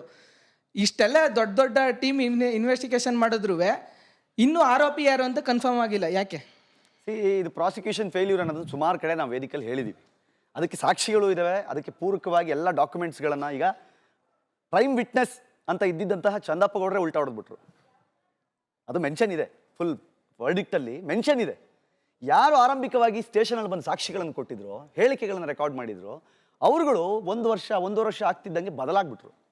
ಯಾವ ಲೆವೆಲಲ್ಲಿ ಅಂತಂದರೆ ಇದಕ್ಕೆ ಸಂಬಂಧನೇ ಇಲ್ಲ, ನಾವು ಇವ್ರ ಮೇಲೆ ಅಕ್ಯೂಸ್ ಮಾಡಲ್ಲ, ಇನ್ನೊಂದು 3 ಜನ ಇದ್ದಾರೆ ಅವ್ರ ಮೇಲೆ ಅಕ್ಯೂಸ್ ಮಾಡ್ತೀವಿ ಅಂತಂದರು. ಆ 3 ಜನನ ಕರ್ಕೊಂಬಂದು, ಆಯ್ತಪ್ಪ ನೀವು ಹೇಳ್ತಾ ಇದ್ರೆ ಆ 3 ಜನಕ್ಕೆ ಕೊಡಿ, ನೋಟಿಸ್ ಕೊಟ್ಟು ಅವ್ರನ್ನ ಕರೆಸಿ ಅಂತ. ಏನು ನೋಟಿಸ್ ಕೊಟ್ಟ ತಕ್ಷಣ ಬಂದರು ಅವರು, ಟಕ್ಕಂದು ಬಂದು ನಿಂತ್ಕೊಂಡ್ಬಿಟ್ರು ಎದುರುಗಡೆ. ಏನು ಮಾಡ್ಬೇಕು ಹೇಳಿ? ನಾವು ನಿಮ್ಮ ಮೇಲೆ ಹಿಂಗೆ ಬಂದಿದೆ, ಏನು ಮಾಡ್ತೀರಾ ಅಂತ ತಕ್ಷಣ ಏನಂದ್ರು ಅವರು? ಆಯ್ತಪ್ಪ ನಮಗೆ ಮಂಪರು ಪರೀಕ್ಷೆ ಮಾಡಿ, ನಾರ್ಕೋ ಮಾಡಿ, ಏನು ಮಾಡ್ತೀರಿ ಮಾಡಿ, ಬಟ್ ನಮಗಿದು ದಯವಿಟ್ಟು ಈ ಹಿಂಸೆ ತಡ್ಕೊಳಕ್ಕಾಗಲ್ಲ. ರೋಡಲ್ಲಿ ನಮ್ಮನ್ನು ಅತ್ಯಾಚಾರಿಗಳು ಅಂತ ಕರೀತಾರೆ, ನಮಗೆ ಈ ಹಿಂಸೆ ತಡ್ಕೊಳಕ್ಕಾಗಲ್ಲ ಅಂತ ಕೋರ್ಟ್ ಹೇಳ್ತು. ನೀವು ನೋಡಿ ಹೆಂಗಿದ್ದೀರಾ ಇನ್ನು, ಬಟ್ ನಿಮ್ಮ ಹೆಲ್ತ್ಗೆ ಏನಾದರೂ ತೊಂದರೆ ಆಗ್ಬೋದು, ಇದಕ್ಕೆ ರೆಡಿ ಇದ್ದೀರಾ ನೀವು ನಿಜವಾಗ್ಲೂ ಅಂತ ಹೇಳಿದ್ರೆ ನಾವು ರೆಡಿ ಇದ್ದೀವಿ, ದಯವಿಟ್ಟು ಮಾಡಿ ಅಂತ ಹೇಳಿ ಮಾಡಿಸ್ಕೊಂಡ್ರು. ಏನಂತು ಕೋರ್ಟು, ಫರ್ದರ್ ಇನ್ವೆಸ್ಟಿಗೇಷನ್ಗೆ ಇವ್ರ ಅವಶ್ಯಕತೆ ಇಲ್ಲ ಅಂತ ಅವ್ರನ್ನ ಹೊರಗಡೆ ಬಿಟ್ಟು. ಅದಾದ್ಮೇಲೂ ಅವರು ಇಡೀ ಫ್ಯಾಮಿಲಿ ಏನು ಹೇಳಕ್ಕೆ ಶುರು ಮಾಡ್ತು, ಹೋರಾಟಗಾರರು ಅಂತ ಕರ್ಸ್ಕೊಂಡವ್ರು ಏನು ಮಾಡಿದ್ರು, ಅವರೇ ಮಾಡಿದ್ದು. ಕೋರ್ಟಲ್ಲೋ ಕಟ್ಕಟಲ್ಲಿ ನಿಂತು ಹೇಳಿದ್ರು, ಇಲ್ಲ ನಮಗೆ ಈ ವ್ಯಕ್ತಿ ಮೇಲೆ ಯಾವುದೇ ಆರೋಪ ಇಲ್ಲ, ಇವನು ಮಾಡಿದಾನೆ ಅಂತ ನಾವು ನೋಡೂ ಇಲ್ಲ, ನಮಗೆ ಗೊತ್ತೂ ಇಲ್ಲ, ಇವನನ್ನು ನಾವು ಬ್ಲೇಮೇ ಮಾಡಲ್ಲ ಅಂತ ಹೇಳಿದಾಗ ಏನು ಮಾಡ್ತೀರಾ ಕೋರ್ಟಲ್ಲಿ? ಕೋರ್ಟ್ ಕೇಳೋದು ಏನು ರೀ, ಜಡ್ಜ್ ಏನು ಕೇಳ್ತಾರೆ ಲಾಸ್ಟಲ್ಲಿ? ವಿಟ್ನೆಸ್, ಸಾಕ್ಷಿಗಳ ಕೊರತೆ ಆದಾಗ ಏನಾಗುತ್ತೆ? ಆಯ್ತಪ್ಪ, ಬೆನಿಫಿಟ್ಸ್ ಆಫ್ ಡೌಟ್ಸ್ ಮೇಲೆ ಈ ಮನುಷ್ಯನನ್ನ ಬಿಟ್ಕಳಿಸಿ ಅಂತೇಳಿ ಬಿಟ್ಕಳಿಸಿ. ಅಲ್ಲಿಗೊಂದು ಪ್ರಶ್ನೆ, ಯಾರು ಸಂತೋಷ್ ರಾವ್ ಅವರ ಪರವಾಗಿ ವಕಾಲತ್ತನ್ನು ವಹಿಸಿದ್ರು ಮೋಹಿತ್ ಅವರು ಒಂದು ಬಹಿರಂಗ ವೇದಿಕೆ ಕಾರ್ಯಕ್ರಮದಲ್ಲಿ ಹೇಳಿದ ಮಾತು, ಅದನ್ನ ಪ್ರಶ್ನೆ ರೂಪದಲ್ಲಿ ನಿಮ್ಮ ಮುಂದೆ ಇಡ್ತಾ ಇದ್ದೀನಿ. ಕೇವಲ 1-2 ದಿನಗಳ ಅಂತರದಲ್ಲಿ ಸಂತೋಷ್ ರಾವ್ ಅವರನ್ನ ವಶಕ್ಕೆ ಪಡೆಯಲಾಯಿತು ಸೌಜನ್ಯ ಹತ್ಯೆ ನಂತರದಲ್ಲಿ. 9ನೇ ತಾರೀಕು ಆಗಿದ್ದು 11ಕ್ಕೆ ವಶ ಪಡೆದ್ರು. ಆಯ್ತು, ಅವ್ರು ಹೇಳಿದ್ದನ್ನ ನಾನು ಪ್ರಶ್ನೆ ರೂಪದಲ್ಲಿ ಕೇಳ್ತಾ ಇದ್ದೀನಿ. ಈ 1 ಅಥವಾ 2 ದಿನಗಳ ಅಂತರದಲ್ಲಿ ಅಷ್ಟು ಪ್ರಮುಖವಾದ ಎವಿಡೆನ್ಸ್ ಗಳನ್ನ ನಾಶ ಮಾಡುವಷ್ಟು ಪ್ರಬಲನ ಸಮರ್ಥನ ಸಂತೋಷ್ ರಾವ್ ರಾವೇ ನಿಜವಾಗ್ಲೂ ಅಪರಾಧಿ ಆಗಿದ್ರೆ ಇವ್ರು ಹೇಳೋ ಪ್ರಕಾರ ಆತ ಹೋಗಿ ಎವಿಡೆನ್ಸ್ ಅನ್ನ ನಾಶ ಮಾಡ್ಲಿಕ್ಕೆ ಹೇಗ್ ಸಾಧ್ಯ ಅಂತ ಹೇಳಿ ಅವ್ರು ಪ್ರಶ್ನೆ ಕೇಳಿರೋದು. ಅಲ್ಲ, ಸಂತೋಷ್ ರಾವ್ ಇಲ್ಲಿ ಯಾವ ಎವಿಡೆನ್ಸ್ನು ನಾಶ ಮಾಡಿಲ್ಲ ಪಾಪ, ಯಾವ ಎವಿಡೆನ್ಸು ನಾಶ ಮಾಡಿಲ್ಲ ಮನುಷ್ಯ. ಅವರೆಲ್ಲ ಎವಿಡೆನ್ಸ್ ನಾಶ ಮಾಡಿದ್ದಾರೆ. 2ನೇ ದಿನಕ್ಕೆ ಬಂದ ತಕ್ಷಣ ಏನಾಗಿದೆ, ಫಸ್ಟ್ ಮೆಡಿಕಲ್ ರಿಪೋರ್ಟ್ಗೆ ಹೋಗಿದೆ ಇಲ್ವಾ? ಟೋಟಲ್ 17 ಗಾಯದ ಮಾರ್ಕ್ಗಳು ಅವ್ರ ದೇಹದ ಮೇಲೆ ಇತ್ತು. ಅದರಲ್ಲಿ 1ರಿಂದ 6 ಬಂದು 72 ಅವರ್ಸ್ ಹಿಂಗಡೆ, ಅಂದರೆ ಯಾವಾಗ ಎಕ್ಸಾಕ್ಟ್ಲಿ ಸೌಜನ್ಯ ವಿಚಾರ ಆಗಿತ್ತೋ ಆ ಸಮಯದ ಮಾರ್ಕ್ಗಳು ವಿತ್ ಉಗುರಿನ ಪರಚಿದ ಗಾಯಗಳ ಜೊತೆಗೆ ವಿತ್ ಅದರಲ್ಲಿರುವ ರಿಪೋರ್ಟಲ್ಲಿ ಕ್ಲಿಯರ್ಲಿ ಇದೆ. ನಂಬರ್ 11 ಫಿಮೋಸಿಸ್ ಇತ್ತು ಅವನಿಗೆ, ಅವನ ಫೋರ್ ಸ್ಕಿನ್ ಹತ್ರ ಗಾಯ ಆಗಿತ್ತು ಅಂತ, ರಬ್ಬಾಗಿತ್ತು ಸ್ಕಿನ್ನು ಅಂತ.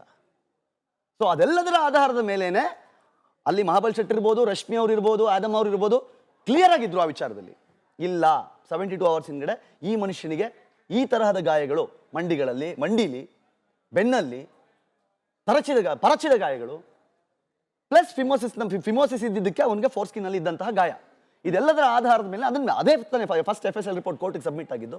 ಅವನೇ ನಾಶ ಮಾಡ್ದ. ನೀವು ನಿಂಚಾಗ್ದಲ್ಲೇ ಬಾಲನ್ ಅವರು ಇದ್ರು, ಇದೇ ಫಿಮೋಸಿಸ್ ಬಗ್ಗೆ ಮಾತನಾಡಿದ್ರು. ಆತನಿಗೆ ಆ ಕಾಯಿಲೆ ಇರೋದಕ್ಕೇನೆ ಖಡಾಖಂಡಿತವಾಗಿ ಹೇಳ್ತೀನಿ, ಆತ ಅಲ್ಲ ಇಲ್ಲಿ ಅಪರಾಧಿ ಅಂತ ಹೇಳಿ. ನಿಮಗೊಂದು ವಿಷಯ ಗೊತ್ತಿರಲಿ, ನೀವು ಪೋಸ್ಟ್ ಮಾರ್ಟಮ್ ರಿಪೋರ್ಟ್ ಓದಿದ್ರೋ ಇಲ್ಲ ಗೊತ್ತಿಲ್ಲ, ಬಟ್ ನೆನಪಿರ್ಲಿ, ಪೋಸ್ಟ್ ಮಾರ್ಟಮ್ ಪ್ರಕಾರ ಸೌಜನ್ಯಾಗೆ ಇಂಟರ್ಕೋರ್ಸ್ ಆಗಿರಲಿಲ್ಲ.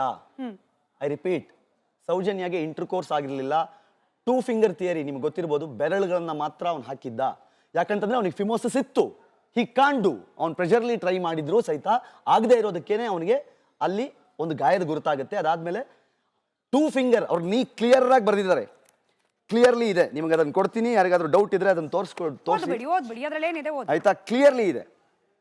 C, vagina admits 2 fingers. Vagina admits 2 fingers. ಅಲ್ಲಿ ಪೀನಸ್ ಇನ್ಸರ್ಷನ್ ಆಗಿಲ್ಲ, ಇಂಟರ್ಕೋರ್ಸ್ ಆಗಿಲ್ಲ. ಯಾವ 3 ಜನದ ಮೇಲೆ ಇವರು ಆರೋಪ ಮಾಡ್ತಾ ಇದ್ರಲ್ಲ, ಅವ್ರಿಗೆಲ್ಲ ಮದುವೆಯಾಗಿ ಮಕ್ಕಳಿದೆ. ಅವ್ರುಗಳೇ ಮಾಡಿದ್ದಿದ್ರೆ ಅದನ್ನ ಈಗ ಮಾತಾಡ್ತಾರಲ್ಲ ಗ್ಯಾಂಗ್ ರೇಪ್ ಅಂತ, ಹಂಗಾಗ್ಬಿಡ್ತಿತ್ತು ಅದು. ನೀವು ನಿಮ್ದೇ ಒಂದು ವಿಡಿಯೋದಲ್ಲಿ ಹೇಳ್ತೀರಿ, ಸೌಜನ್ಯ ತಾಯಿ ಕೂಡ ಸುಳ್ಳು ಹೇಳ್ತಿದ್ದಾರೆ ಮಗಳ ಬಗ್ಗೆ. ಅದೇ ಯಾವ ತಾಯಿ? ಕೀರ್ತಿ ಅವರೇ, ಒಂದ್ ನಿಮಿಷ, ಎಮೋಷನ್ಸ್ ಅಲ್ಲಿ ಮಾತಾಡೋದು ಬೇಡ, ಇದನ್ನ ಎಮೋಷನ್ಸ್ ಅಲ್ಲಿ ಮಾತಾಡೋದು ಬೇಡ.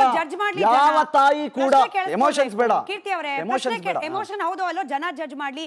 ಯಾವ ತಾಯಿ ತನ್ನ ಮಗಳ ಬಗ್ಗೆ ಗ್ಯಾಂಗ್ ರೇಪ್ ಆಗಿದೆ ಅಂತ ಹೇಳಿ ಸುಳ್ಳು ಹೇಳ್ತಾಳೆ? ಸುಳ್ಳು ಹೇಳೋದ್ರಿಂದ ಆಕೆಗೆ ಲಾಭ ಏನು? ಅಂದ್ರೆ ನಿಮ್ ಪ್ರಕಾರ ಮೆಡಿಕಲ್ ರಿಪೋರ್ಟ್ ಪ್ರಕಾರ ಅಲ್ಲ, ಪ್ರಶ್ನೆ ಇದು. ಅಲ್ಲ, ಪ್ರಶ್ನೆ ಅಲ್ಲ, ನನ್ನ ಒಪಿನಿಯನ್ ಹೇಳ್ತಾ ಇಲ್ಲ, ಪ್ರಶ್ನೆಗಳನ್ನು ಕೇಳ್ತಾ ಇದ್ದೀನಿ. ನೀವು ಹೇಳ್ತಾ ಇರೋದು ಇದು ಸುಳ್ಳು. ನಾನಲ್ಲ ಸರ್, ಕಿರಿಕೀರ್ತಿ ಅವರೇ, ನಿಮಗೂ ಗೊತ್ತಿರೋ ಹಾಗೆ ಸೌಜನ್ಯ ತಾಯಿ ಹೇಳಿರೋದು ಗ್ಯಾಂಗ್ ರೇಪ್ ಅಂತ. ನಾನು ಹೇಳ್ತಿಲ್ಲ. ಸರಿ, ಅವ್ರು ಹೇಳ್ತಿದಾರಲ್ಲ ಗ್ಯಾಂಗ್ ರೇಪ್ ಅಂತ. ಯಾರು ಮಾಡಿದ್ರಂತೆ ಹೇಳಿ, ಉತ್ತರ ಕೊಡಿ. ಯಾರು ಮಾಡಿದ್ರಂತೆ? ಇದನ್ನ ಎಮೋಷನಲಿ ಮಾತಾಡಿದ್ರೆ ಆಗಲ್ಲ, ಇದನ್ನ ಟೆಕ್ನಿಕಲಿ ಮಾತಾಡಿ, ಮೆಡಿಕಲಿ ಮಾತಾಡಿ, ಲೀಗಲಿ ಮಾತಾಡಿ. ಯಾವ ತಾಯಿನೂ ಹೇಳಲ್ಲ ಅನ್ನೋದೇ ನನಗೂ ಇದು ಆತಂಕ. ಯಾವ ತಾಯಿನೂ ಹೇಳಲ್ಲ, ಯಾಕೆ ಹಿಂಗ್ ಹೇಳ್ತಿದ್ದಾರೆ ಅಂತ. ಅಂದ್ರೆ ನಿಮ್ ಪ್ರಕಾರ ಇನ್ವೆಸ್ಟಿಗೇಷನ್ ಆಫೀಸರ್ CID ಸೌಜನ್ಯ ತಾಯಿ ಸುಳ್ಳು ಹೇಳ್ತಿದ್ದಾರೆ ಈ ಪ್ರಕರಣದಲ್ಲಿ? ಆಫ್ ಕೋರ್ಸ್ ಸುಳ್ಳು ಹೇಳ್ತಾ ಇದ್ದಾರೆ. ಈ ವಿಚಾರದಲ್ಲಿ, ಈ ಪರ್ಟಿಕ್ಯುಲರ್ ವಿಚಾರದಲ್ಲಿ ಗ್ಯಾಂಗ್ ರೇಪ್ ಆಗಿಲ್ಲ. ಸೌಜನ್ಯಾಗೆ ಗ್ಯಾಂಗ್ ರೇಪ್ ಆಗಿಲ್ಲ. CID ಇನ್ವೆಸ್ಟಿಗೇಷನ್ ಆಫೀಸರ್ ರುದ್ರಮುನಿ ಅವರು ಅವರ ಮನೆಗೆ ಹೋಗಿ ಹೇಳಿದ್ದು, ನಿನ್ನ ಮಗಳು ಪವಿತ್ರವಾಗಿ ಸತ್ತಿದಾಳಮ್ಮ, ದಯವಿಟ್ಟು ಈ ವಿಚಾರದಲ್ಲಿ ನೀನು ತುಂಬಾ ತಲೆ ಏನೇನೋ ತಗೋಬೇಡ. ನಾನು ತುಂಬಾ ಸೂಕ್ಷ್ಮವಾಗಿ ಹೇಳಿದ್ದೀನಿ ಅದನ್ನ, ಯಾಕಂದ್ರೆ ನಾನು ಲೀಗಲ್ ಪ್ರೊಸೆಸ್ ಮುಗಿಯೋ ತನಕ ಅವ್ರ ಎದುರುಗಡೆ ಅದನ್ನ ಇಡಂಗಿಲ್ಲ ಅಂತ. ಅರ್ಥ ಆಯ್ತಾ? ನಾವಿವಾಗ ಅದನ್ನ ಇನ್ವೆಸ್ಟಿಗೇಟ್ ಮಾಡಿದವ್ರು ನಂಬಲ್ಲ, ಪೋಸ್ಟ್ ಮಾರ್ಟಮ್ ಮಾಡಿದವ್ರು ನಂಬಲ್ಲ, CBI ನಂಬಲ್ಲ, CID ನಂಬಲ್ಲ, COD ನಂಬಲ್ಲ, ಪೊಲೀಸ್ನವ್ರು ನಂಬಲ್ಲ. ಇನ್ನು ಯಾರು ನ್ಯಾಯ ನಂಬಲ್ಲ, ಕೋರ್ಟ್ ನಂಬಲ್ಲ, ಜಡ್ಜ್ ನಂಬಲ್ಲ. ಇನ್ನು ಹೆಂಗ್ ನ್ಯಾಯ ಕೊಡಿಸ್ತೀರಿ ಹೇಳಿ ಸೌಜನ್ಯಗೆ? ನಿಮ್ಮ ಪ್ರಕಾರ ಹೆಂಗೆ ಕೊಡಿಸ್ಬೇಕು? ಇವಾಗ ನಾನು ಹೇಳ್ತಾರೆ ಅವತ್ತು ರಶ್ಮಿ ಅವ್ರು ಕೊಟ್ಟಿರುವಂಥ ಪೋಸ್ಟ್ ಮಾರ್ಟಮ್ ರಿಪೋರ್ಟ್ ಹಿಡ್ಕೊಂಡು ನಾನು ಮಾತಾಡ್ತೇನೆ. ನೋಡಿ, ಅವತ್ತಿನ ದಿನ ಅವಳಿಗೆ ಎಷ್ಟು ಗಾಯಗಳಾಗಿತ್ತು, ಎಷ್ಟು ಸ್ಟ್ರ್ಯಾಂಗಲ್ಸ್ ಆಗಿತ್ತು, ಅವಳು ಕುತ್ತಿಗೆ ಮೇಲೆ ಎಷ್ಟು ಇಂಚಿನ ಗಾಯ ಆಗಿತ್ತು, ಅವಳಿಗೆ ಬೆನ್ನಿನ ಮೇಲೆ ತರಿಸಿದ ಗಾಯಗಳು ಎಷ್ಟಿತ್ತು, ಎಲ್ಲ ಹಿಡ್ಕೊಂಡು ನಾನು ಪೋಸ್ಟ್ ಮಾರ್ಟಮ್ ರಿಪೋರ್ಟ್ ಹಿಡ್ಕೊಂಡು ನಾನು ಮಾತಾಡ್ತಾ ಇದ್ದೀನಿ. ಆಯ್ತಾ? ನೀವು ಹೇಳ್ತಾ ಇದ್ದೀರಾ ಅದು ಹಂಗಲ್ಲ. ಹೆಂಗಾಗುತ್ತೆ? With photo. ಪ್ರಶ್ನೆ ಅಣ್ಣ ಈಗೆಲ್ಲ ಹೇಳ್ತಾ ಇದ್ರಲ್ಲ, ಇದು ಸತ್ಯನೇ 100% ಅಂದ್ರೆ ನೀವು ಕೊಟ್ಟಿರೋಂಥ ರಿಪೋರ್ಟ್ ಅಲ್ಲಿ ಯಾವುದೇ ತಿದ್ದುಪಡಿ ಆಗಿರಲ್ಲ ಅಂತ ನೀವು 100% ಒಪ್ಕೊಂತೀರಾ? ನಾನು ಈಗ ಒಂದು ಮಾತು ಹೇಳಿದೆ. ಅದಲ್ಲ ನಾನು ಕೇಳ್ತಾ ಇದ್ದೀನಿ. ನಾನು ರಿಪೋರ್ಟ್ ತಿರುಚುವ ಕೆಲಸವನ್ನ ನಾನು ಹೇಳ್ತಾ ಇರೋದು, ಕೇಸ್ ಆಗಿದ್ದ ದಿನ ಆಗಿದ್ದು 2ನೇ ದಿನಕ್ಕೆ ಸಂತೋಷ್ ರಾವ್ನ ಹಿಡಿದ್ರು ಅಂತ ನೀವು ಹೇಳ್ತೀವಿ. 3ನೇ ದಿನಕ್ಕೆ ಅಂತ ಹೇಳ್ತಾರೆ. 3ನೇ ದಿನಕ್ಕೆ ಅಂದ್ರೆ 9ನೇ ತಾರೀಕು ಆಗಿರೋದು ಕೇಸು. 11ನೇ ತಾರೀಕು ರಾತ್ರಿ ಈ ಮನುಷ್ಯನನ್ನ ಹಿಡಿಯೋದು. ನಿಮಗೊಂದು ಗೊತ್ತಿರಲಿ, ಸಂತೋಷ್ ರಾವನ್ನೇ ಫಿಟ್ ಮಾಡಬೇಕು ಅಂತ ಆಗಿದ್ದಿದ್ರೆ ಸಂತೋಷ್ ರಾವ್ನೇ ಈ ಕೇಸಲ್ಲಿ ಫಿಟ್ ಮಾಡ್ಬೇಕು ಗುರು. ಯಾವುದೇ ಕಾರಣಕ್ಕೂ ಬೇರೆಯವ್ರ ಇದರಲ್ಲಿ ಬರದೇ ಇರೋ ಥರ ನೋಡ್ಕೋಬೇಕಿತ್ತು ಅಂದ್ರೆ ಬಹಳ ಈಸಿ ಇತ್ತು ರೀ, ಪೊಲೀಸ್ನವ್ರಿಗಾಗ್ಲಿ ಪೋಸ್ಟ್ ಮಾರ್ಟಮ್ ಮಾಡೋರ್ಗಾಗ್ಲಿ. ಅದೇ ವಾದ ಏನ್ ಹೇಳ್ತಾ ಇದ್ದಾರೆ ಅಂತಂದ್ರೆ, ಸಂತೋಷ್ ರಾವ್ನ ಎಷ್ಟು ಬಲಿಷ್ಠಗೊಳಿಸ್ತಾ ಇದಾರೋ ಸೌಜನ್ಯ ಎವಿಡೆನ್ಸ್ ನ ಅಷ್ಟೇ ಲೂಲ್ಪಲ್ ಮಾಡ್ತಾ ಹೋಗ್ತಾ ಇದಾರೆ ಇವರು ಅಂತ ಹೇಳ್ತಾರೆ. ಯಾವ ತರ? ಓಕೆ, ಅಂದ್ರೆ ಅವಳು ಬಟ್ಟೆ ತರಿಸೋಂಥದ್ದಾಗ್ಲಿ, ವೆಜ್ಜಿನಾಗಿ 6 ಇಂಚು ಮಣ್ಣು ತುಂಬಿರೋದ್ರ ಬಗ್ಗೆ ಆಗಲಿ, ಮತ್ತೆ ಅವಳು ಕಟ್ಟಾಕಿರೋಂಥ ರೀತಿ ಬಗ್ಗೆ ಆಗಲಿ, ಅದು ಮತ್ತೆ 400 ಮೀಟರ್ ತಗೊಂಡೋಗಿ ಅವ್ರು ಅತ್ಯಾಚಾರ ಮಾಡೋದಂಥದ್ದಾಗ್ಲಿ, ಮತ್ತೆ ಕೆಲವರು ಹೇಳ್ತಾರೆ ಮಣ್ಣಲ್ಲಿ ಮತ್ತೆ ಮಳೆ ಬರೋ ಅಲ್ಲ ಕೇಳಿ, ಇದೆಲ್ಲ ವಿಚಾರಗಳ ಜೊತೆಗೆ ಅದು ಹಿಂಗಾಗಿಲ್ಲ. ಮತ್ತೆ ಇವಾಗ ಕಲೆಕ್ಟ್ ಮಾಡಿರುವಂತ ಒಂದು ಏನು ಅದು ಸ್ವಾಲ್ವ್ ಇರುತ್ತಲ್ಲ ಅದನ್ನು ಮತ್ತೆ 12 ದಿನ ಆದ್ಮೇಲೆ ಕೊಟ್ಟಿದ್ದಾರೆ, ಅದು ಫಂಗಸ್ ಬಂದಿದೆ ಅಂತ ಎಲ್ಲ ಒಂದು ಅನುಮಾನಾಸ್ಪದ ಅನ್ನೋದು ಎಲ್ಲಿ ಕೇಳಿದ್ರಿ ನೀವು? ಅಲ್ಲ, ಇದೆಲ್ಲ ರೆಕಾರ್ಡ್ಸ್ ಇದೆಯಣ್ಣ. ಅಲ್ಲ ನೀವು ಬರ್ತಾ ನಾನು ವಿತ್ ಡೇಟ್ಸ್ ಕೊಡ್ತೀನಿ. ಅಲ್ಲ ಹೌದು ವಿತ್ ಡೇಟ್ಸ್ ನಾನು ಅದನ್ನೇ ಕೇಳ್ತಾ ಇರೋದು. ವಿಡಿಯೋ ನೋಡ್ಕೊಂಡು ಮಾತಾಡಬೇಡಿ, ವಿತ್ ಡೇಟ್ಸ್ ಕೊಡ್ತೀನಿ. ಅಲ್ಲ ವಿಡಿಯೋ ಬಿಡಿ, ಅದು ಯಾವ ನೋಡಿ ವಿಡಿಯೋ ಬಂದಿರೋದು ಬರೀ 6 ತಿಂಗಳ ಮುಂಚೆ. 40 ವರ್ಷದ ಕತೆ ಮತ್ತೆ ಏನ್ ಹೇಳೋಣ ನಾವು? ಎಲ್ಲಿದೆ FIR? ಒಂದು ಕೇಸ್ ನಲ್ಲಿ ಧರ್ಮಸ್ಥಳ ತಾಕತ್ ಯಾರಿಗಿದೆ ಅಂತ ನಾವು ಕೇಳ್ತಾ ಇರೋದು ಪ್ರಶ್ನೆ. ತಾಕತ್ ರೀ, 12 ವರ್ಷ ತಾಕತ್ ಇದ್ದಿದ್ರೆ 12 ವರ್ಷದಿಂದ ತಾಕತ್ ಇದ್ದಿದ್ರೆ ಇಷ್ಟೆಲ್ಲ ಒದ್ದಾಡಬೇಕಾದ 12 ವರ್ಷ ಆದ್ಮೇಲೆ ಒದ್ದಾಡಬೇಕಾಗಿತ್ತು. ಪರಿಸ್ಥಿತಿ ಹೆಂಗಿದೆ ಅಂತಂದ್ರೆ ಆಗ್ತಾ ಇಲ್ಲ ಅನ್ನೋ ಪರಿಸ್ಥಿತಿ. ತಾಕತ್ತು ತೋರಿಸುವುದಾದ್ರೆ ಯಾವಾಗ ಬೇಜಾರಿಲ್ಲ, ಆದ್ರೆ ಅವಳಿಗೆ ರೇಪ್ ಆಗಿಲ್ಲ, ಇಂಟರ್ಕೋರ್ಸ್ ಆಗಿಲ್ಲ ಅನ್ನೋದ್ರ ಬಗ್ಗೆ ಹೆಮ್ಮೆನಾ? ಅಲ್ಲ ರೀ, ಇದು ನೀವ್ ಹೆಂಗೆ ಹೇಳ್ತಾ ಇರೋದಲ್ಲ, ಹೆಮ್ಮೆ ಪಡ್ತಿರೋದಲ್ಲ ರೀ. ಪುಣ್ಯಮತಿ ಒಂದ್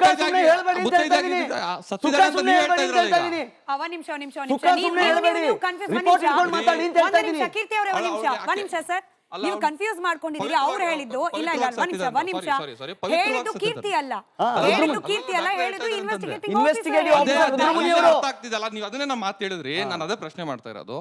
ಅಲ್ಲಿಗೆ ಅದೇ ಏನ್ ಸಾಂತ್ವನದಲ್ಲಿ ಸಾಂತ್ವನ ಅದು. ಈಗ ನೀವು ಸಮಸ್ಯೆ ತುಂಬಾ ಕ್ಲಿಷ್ಟವಾಗಿದೆ. ಒಂದ್ ನಿಮಿಷ, ಅದಕ್ಕೆ ಸಾಕ್ಷಿಗಳು ಎಷ್ಟು ನಾಶ ಮಾಡ್ಬೇಕು ಅಷ್ಟು ನಾಶ ಮಾಡಿದ್ದಾರೆ. ಅದಕ್ಕೆ ನಾವು ಏನ್ ಮಾಡ್ಬೋದು ಸರ್? ಈಗ ಸರ್ ಸಿಂಪಲ್ ಒಂದೇ ಒಂದು ಸೊಲ್ಯೂಷನ್ ಇದೆ ಸರ್. ಇದಕ್ಕೆ 3 ಜನದ ಹತ್ರ ಸಾಕ್ಷಿ ಇದೆ ಸರ್. ಅವರೇ ಮಾಡಿರೋದು ಅನ್ನೋಕ್ಕೆ 3 ಜನದ ಹತ್ರ ಸಾಕ್ಷಿ ಇದೆ. ಅವ್ರದ್ದು ಜೋಬಲ್ಲಿದೆ, ಕೆಲವ್ರದ್ದು ಮನೇಲಿದೆ, ಕೆಲವ್ರದ್ದು ಮೊಬೈಲಲ್ಲಿದೆ. ಹೆಸರು ಹೇಳಿ ಕೀರ್ತಿ ಅವರೇ. ಗಿರೀಶ್ ಮಟ್ಟಣ್ಣನವರ್, ಮಹೇಶ್ ಶೆಟ್ಟಿ ತಿಮ್ರೋಡಿ ಮತ್ತು ಸಮೀರ್ 3 ಜನರ ಹತ್ರ ಸಾಕ್ಷಿಗಳಿದೆ. ನಾನು ಹೇಳಿಲ್ಲ, ಅವ್ರ ಬಾಯಲ್ಲಿ ಹೇಳಿದ್ದಾರೆ. ಸಾಕ್ಷಿ ನೋಡಿದವರಿದ್ದಾರೆ, ಹೊತ್ಕೊಂಡು ಹೋಗಿದ್ದವರನ್ನ ನೋಡಿದವರಿದ್ದಾರೆ. ಅವ್ರನ್ನ ಕರ್ಕೊಂಬಂದ್ ನೋಡಿ, ಭೀಮನ್ ಕರ್ಕೊಂಬರೋ ಬದಲು ಆ ನೋಡಿದವರಿದ್ದಾರನ್ನೇ ಮುಸ್ಕಾಕಂಡ್ ಕರ್ಕೊಂಬರ್ಬೋದಿತ್ತಲ್ಲ. ಸೌಜನ್ಯ ನ್ಯಾಯ ಸಿಗ್ತಾ ಇರ್ಲಿಲ್ವಾ? ಸಾಕ್ಷಿಗಳನ್ನ ನಾಶ ಮಾಡುವುದಕ್ಕಿಂತ ಸಾಕ್ಷಿಗಳನ್ನ ಸೃಷ್ಟಿಸೋದು ಸುಲಭ. ಸೌಜನ್ಯ ದೇಹದ ಮೇಲಿದ್ದ ಒಂದು ಕೂದಲನ್ನು ತಗೊಂಬಂದು ಸಂತೋಷ್ ರಾವ್ ಮೇಲೆ ಹಾಕಿದ್ರೆ DNA ಮ್ಯಾಚ್ ಆಗ್ತಾ ಇತ್ತು. ಸಂತೋಷ್ ಒಂದ್ ನಿಮಿಷ, ನೀವ್ ಹೇಳ್ತೀರಿ 7 ದಿನ ಆದ್ರೂ ಸ್ವಾಬ್ ಕಳಿಸ್ಲಿಲ್ಲ ಅಂತ ಹೇಳಿ. ಪೊಲೀಸ್ನವ್ರ ಹತ್ರನೇ ಇತ್ತಲ್ವಾ ಕವರ್, ಅದು ಸೀರಿಯಲ್ ನಂಬರ್ 8. ಆ ಕವರಲ್ಲಿ ಸಂತೋಷ್ ರಾವ್ದು ಒಬ್ಬ ರೇಪಿಸ್ಟ್ ನ ಹಿಡಿದು ಕರ್ಕೊಂಡ್ ಬಂದಾಗ ಅವನನ್ನ ಸ್ಪರ್ಮೌಟ್ ಮಾಡಿಸಿ. ಕಷ್ಟ ಅಲ್ಲ, ಆಗ್ತಿರ್ಲಿಲ್ಲ, ಈಸಿಯಾಗಿ ಫಿಟ್ ಮಾಡಬಹುದಾಗಿತ್ತು. ಸೋಶಿಯಲ್ ಮೀಡಿಯಾ ಟ್ರಯಲ್ ನಡೆಸ್ತಾ ಇರುವ ಒಂದು ಯೂಟ್ಯೂಬ್ ನಾನಾದ್ರೂ ಹೆಸರು ಹೇಳಿ ಅವ್ರಿಗೆ ಮೈಲೇಜ್ ಕೊಡೋಕೆ ಇಷ್ಟ ಇಲ್ಲ ಕೀರ್ತಿ ಅವರೇ, ನೀವು ಗಮನಿಸಿರ್ತೀರಿ. ಅಲ್ಲೊಬ್ರು ಲೇಡಿ ಕುತ್ಕೊಂಡು ಹೇಳ್ತಾರೆ, ನೋಡಿ ಇಲ್ಲಿ ತಪ್ಪಾಗಿರೋದು ತನಿಖಾಧಿಕಾರಿಗಳಿಂದ ಅಂತ ಆದ್ಮೇಲೆ, ಹಾಗೆ CBI ಕೂಡ ಹೇಳಿದ್ಮೇಲೆ ಒಂದು ಅಕ್ವಿಟಲ್ ಕಮಿಟಿ ರಚನೆ ಮಾಡಿ IO ಆಗಿದ್ದ ಯೋಗೇಶ್ ಹಾಗೆ ಡಾಕ್ಟರ್ ರಶ್ಮಿ ಅವರನ್ನ ಮತ್ತೊಮ್ಮೆ ತನಿಖೆಗೆ ಯಾಕೆ ಒಳಪಡಿಸ್ತಿಲ್ಲ, ಇದನ್ನ ಯಾಕೆ ಯಾರು ಡಿಮಾಂಡ್ ಮಾಡ್ತಿಲ್ಲ ಅಂತ. CBI ಫೈನಲ್ ವರ್ಡಿಕ್ಟ್ ಬಂದ ಮೇಲೆ CBI ಅವರು ಮತ್ತೆ ಲೆಟರ್ ಹಾಕ್ಲಿಲ್ವಾ? ಈ ಕೇಸ್ನ ಓಪನ್ ಮಾಡಿ ನಮ್ಮ ಹತ್ರ ಸಾಕ್ಷಿ ಇದೆ, ಸಂತೋಷ್ ರಾವ್ ಮಾಡಿರೋದು ಅನ್ನೋದಕ್ಕೆ, ಇದ್ರ ಟ್ರಯಲ್ ಸರಿಯಾಗಿ ಆಗಿಲ್ಲ ಅಂತೇಳಿ CBI ಅವ್ರು ಕೇಳಲಿಲ್ವಾ? CBI ಕೊಡೋದಾದ್ರೆ CBI ಅಕ್ವಿಟಲ್ ಮಾಡಿದ್ ಹೌದು, ಬಟ್ ಇಲ್ಲಿ ಪ್ರಾಸಿಕ್ಯೂಷನ್ ಫೇಲ್ಯೂರ್ ಆಗಿದೆ, ನಮ್ಮ ಹತ್ರ ಇನ್ನೂ ಪೂರಕ ಸಾಕ್ಷಿಗಳಿದೆ, ಸರಿಯಾಗಿ ಅದರ ವಾದ ವಿವಾದ ಆಗಿಲ್ಲ, ನಾವು ಹೊಸ PP ಜೊತೆಗೆ ಇದನ್ನ ಫಾರ್ವರ್ಡ್ ಮಾಡಬೇಕು, ಅವನೇ ತಪ್ಪಿತಸ್ಥ ಅನ್ನೋದಕ್ಕೆ ನಮ್ಮ ಹತ್ರ ಸಾಕ್ಷಿ ಇದೆ ಅಂತ ಮತ್ತೆ CBI ಅಪ್ರೋಚ್ ಮಾಡಲಿಲ್ವಾ? ಕೋರ್ಟ್ಗೆ ಅಪ್ರೋಚ್ ಮಾಡ್ತಲ್ಲ, court rejected it, that secondary. ಅದಾದ್ಮೇಲೆ ಏನಾಯ್ತು, ಮತ್ತೆ ಹೋರಾಟ ಸ್ಟಾರ್ಟ್ ಆಯ್ತು, ಸೌಜನ್ಯ ಅಂತ ಪ್ರತಿಭಟನೆಗಳು, ಹೋರಾಟಗಳು ಶುರುವಾದ ತಕ್ಷಣ ಸುಳ್ಳ್ಯಾದ ಒಂದು ಹಿಂದೂ ಸಂಘಟನೆ ಹೋಯ್ತು ಫಸ್ಟ್ ಕೋರ್ಟ್ಗೆ. ನೋಡಿ, PIL ಆಗ್ತಾ ಇದೀವಿ ನಾವು, ದಯವಿಟ್ಟು ಇದನ್ನ PIL ಅಕ್ಸೆಪ್ಟ್ ಮಾಡಿಕೊಂಡು ಸೌಜನ್ಯ ಕೇಸ್ನ ಮತ್ತೆ ರೀಓಪನ್ ಮಾಡಿ ಅಂತ. ಏನ್ ಹೇಳ್ತು ಕೋರ್ಟ್ ಅವ್ರಿಗೆ? ನೋಡಿ, ಇದು ರೇಪ್ ಅಂಡ್ ಮರ್ಡರ್ ಕೇಸ್, ನೀವು ಪಬ್ಲಿಕ್ ಇಂಟ್ರೆಸ್ಟ್ ಲಿಟಿಗೇಷನ್ ಹಾಕಕ್ ಬರಲ್ಲ, ಇದಕ್ಕೆ ಅವ್ರ ತಂದೆ ತಾಯಿನ ಕರ್ಸಿ ಹಾಕ್ಸಿ ಅಂತಂದ್ರು.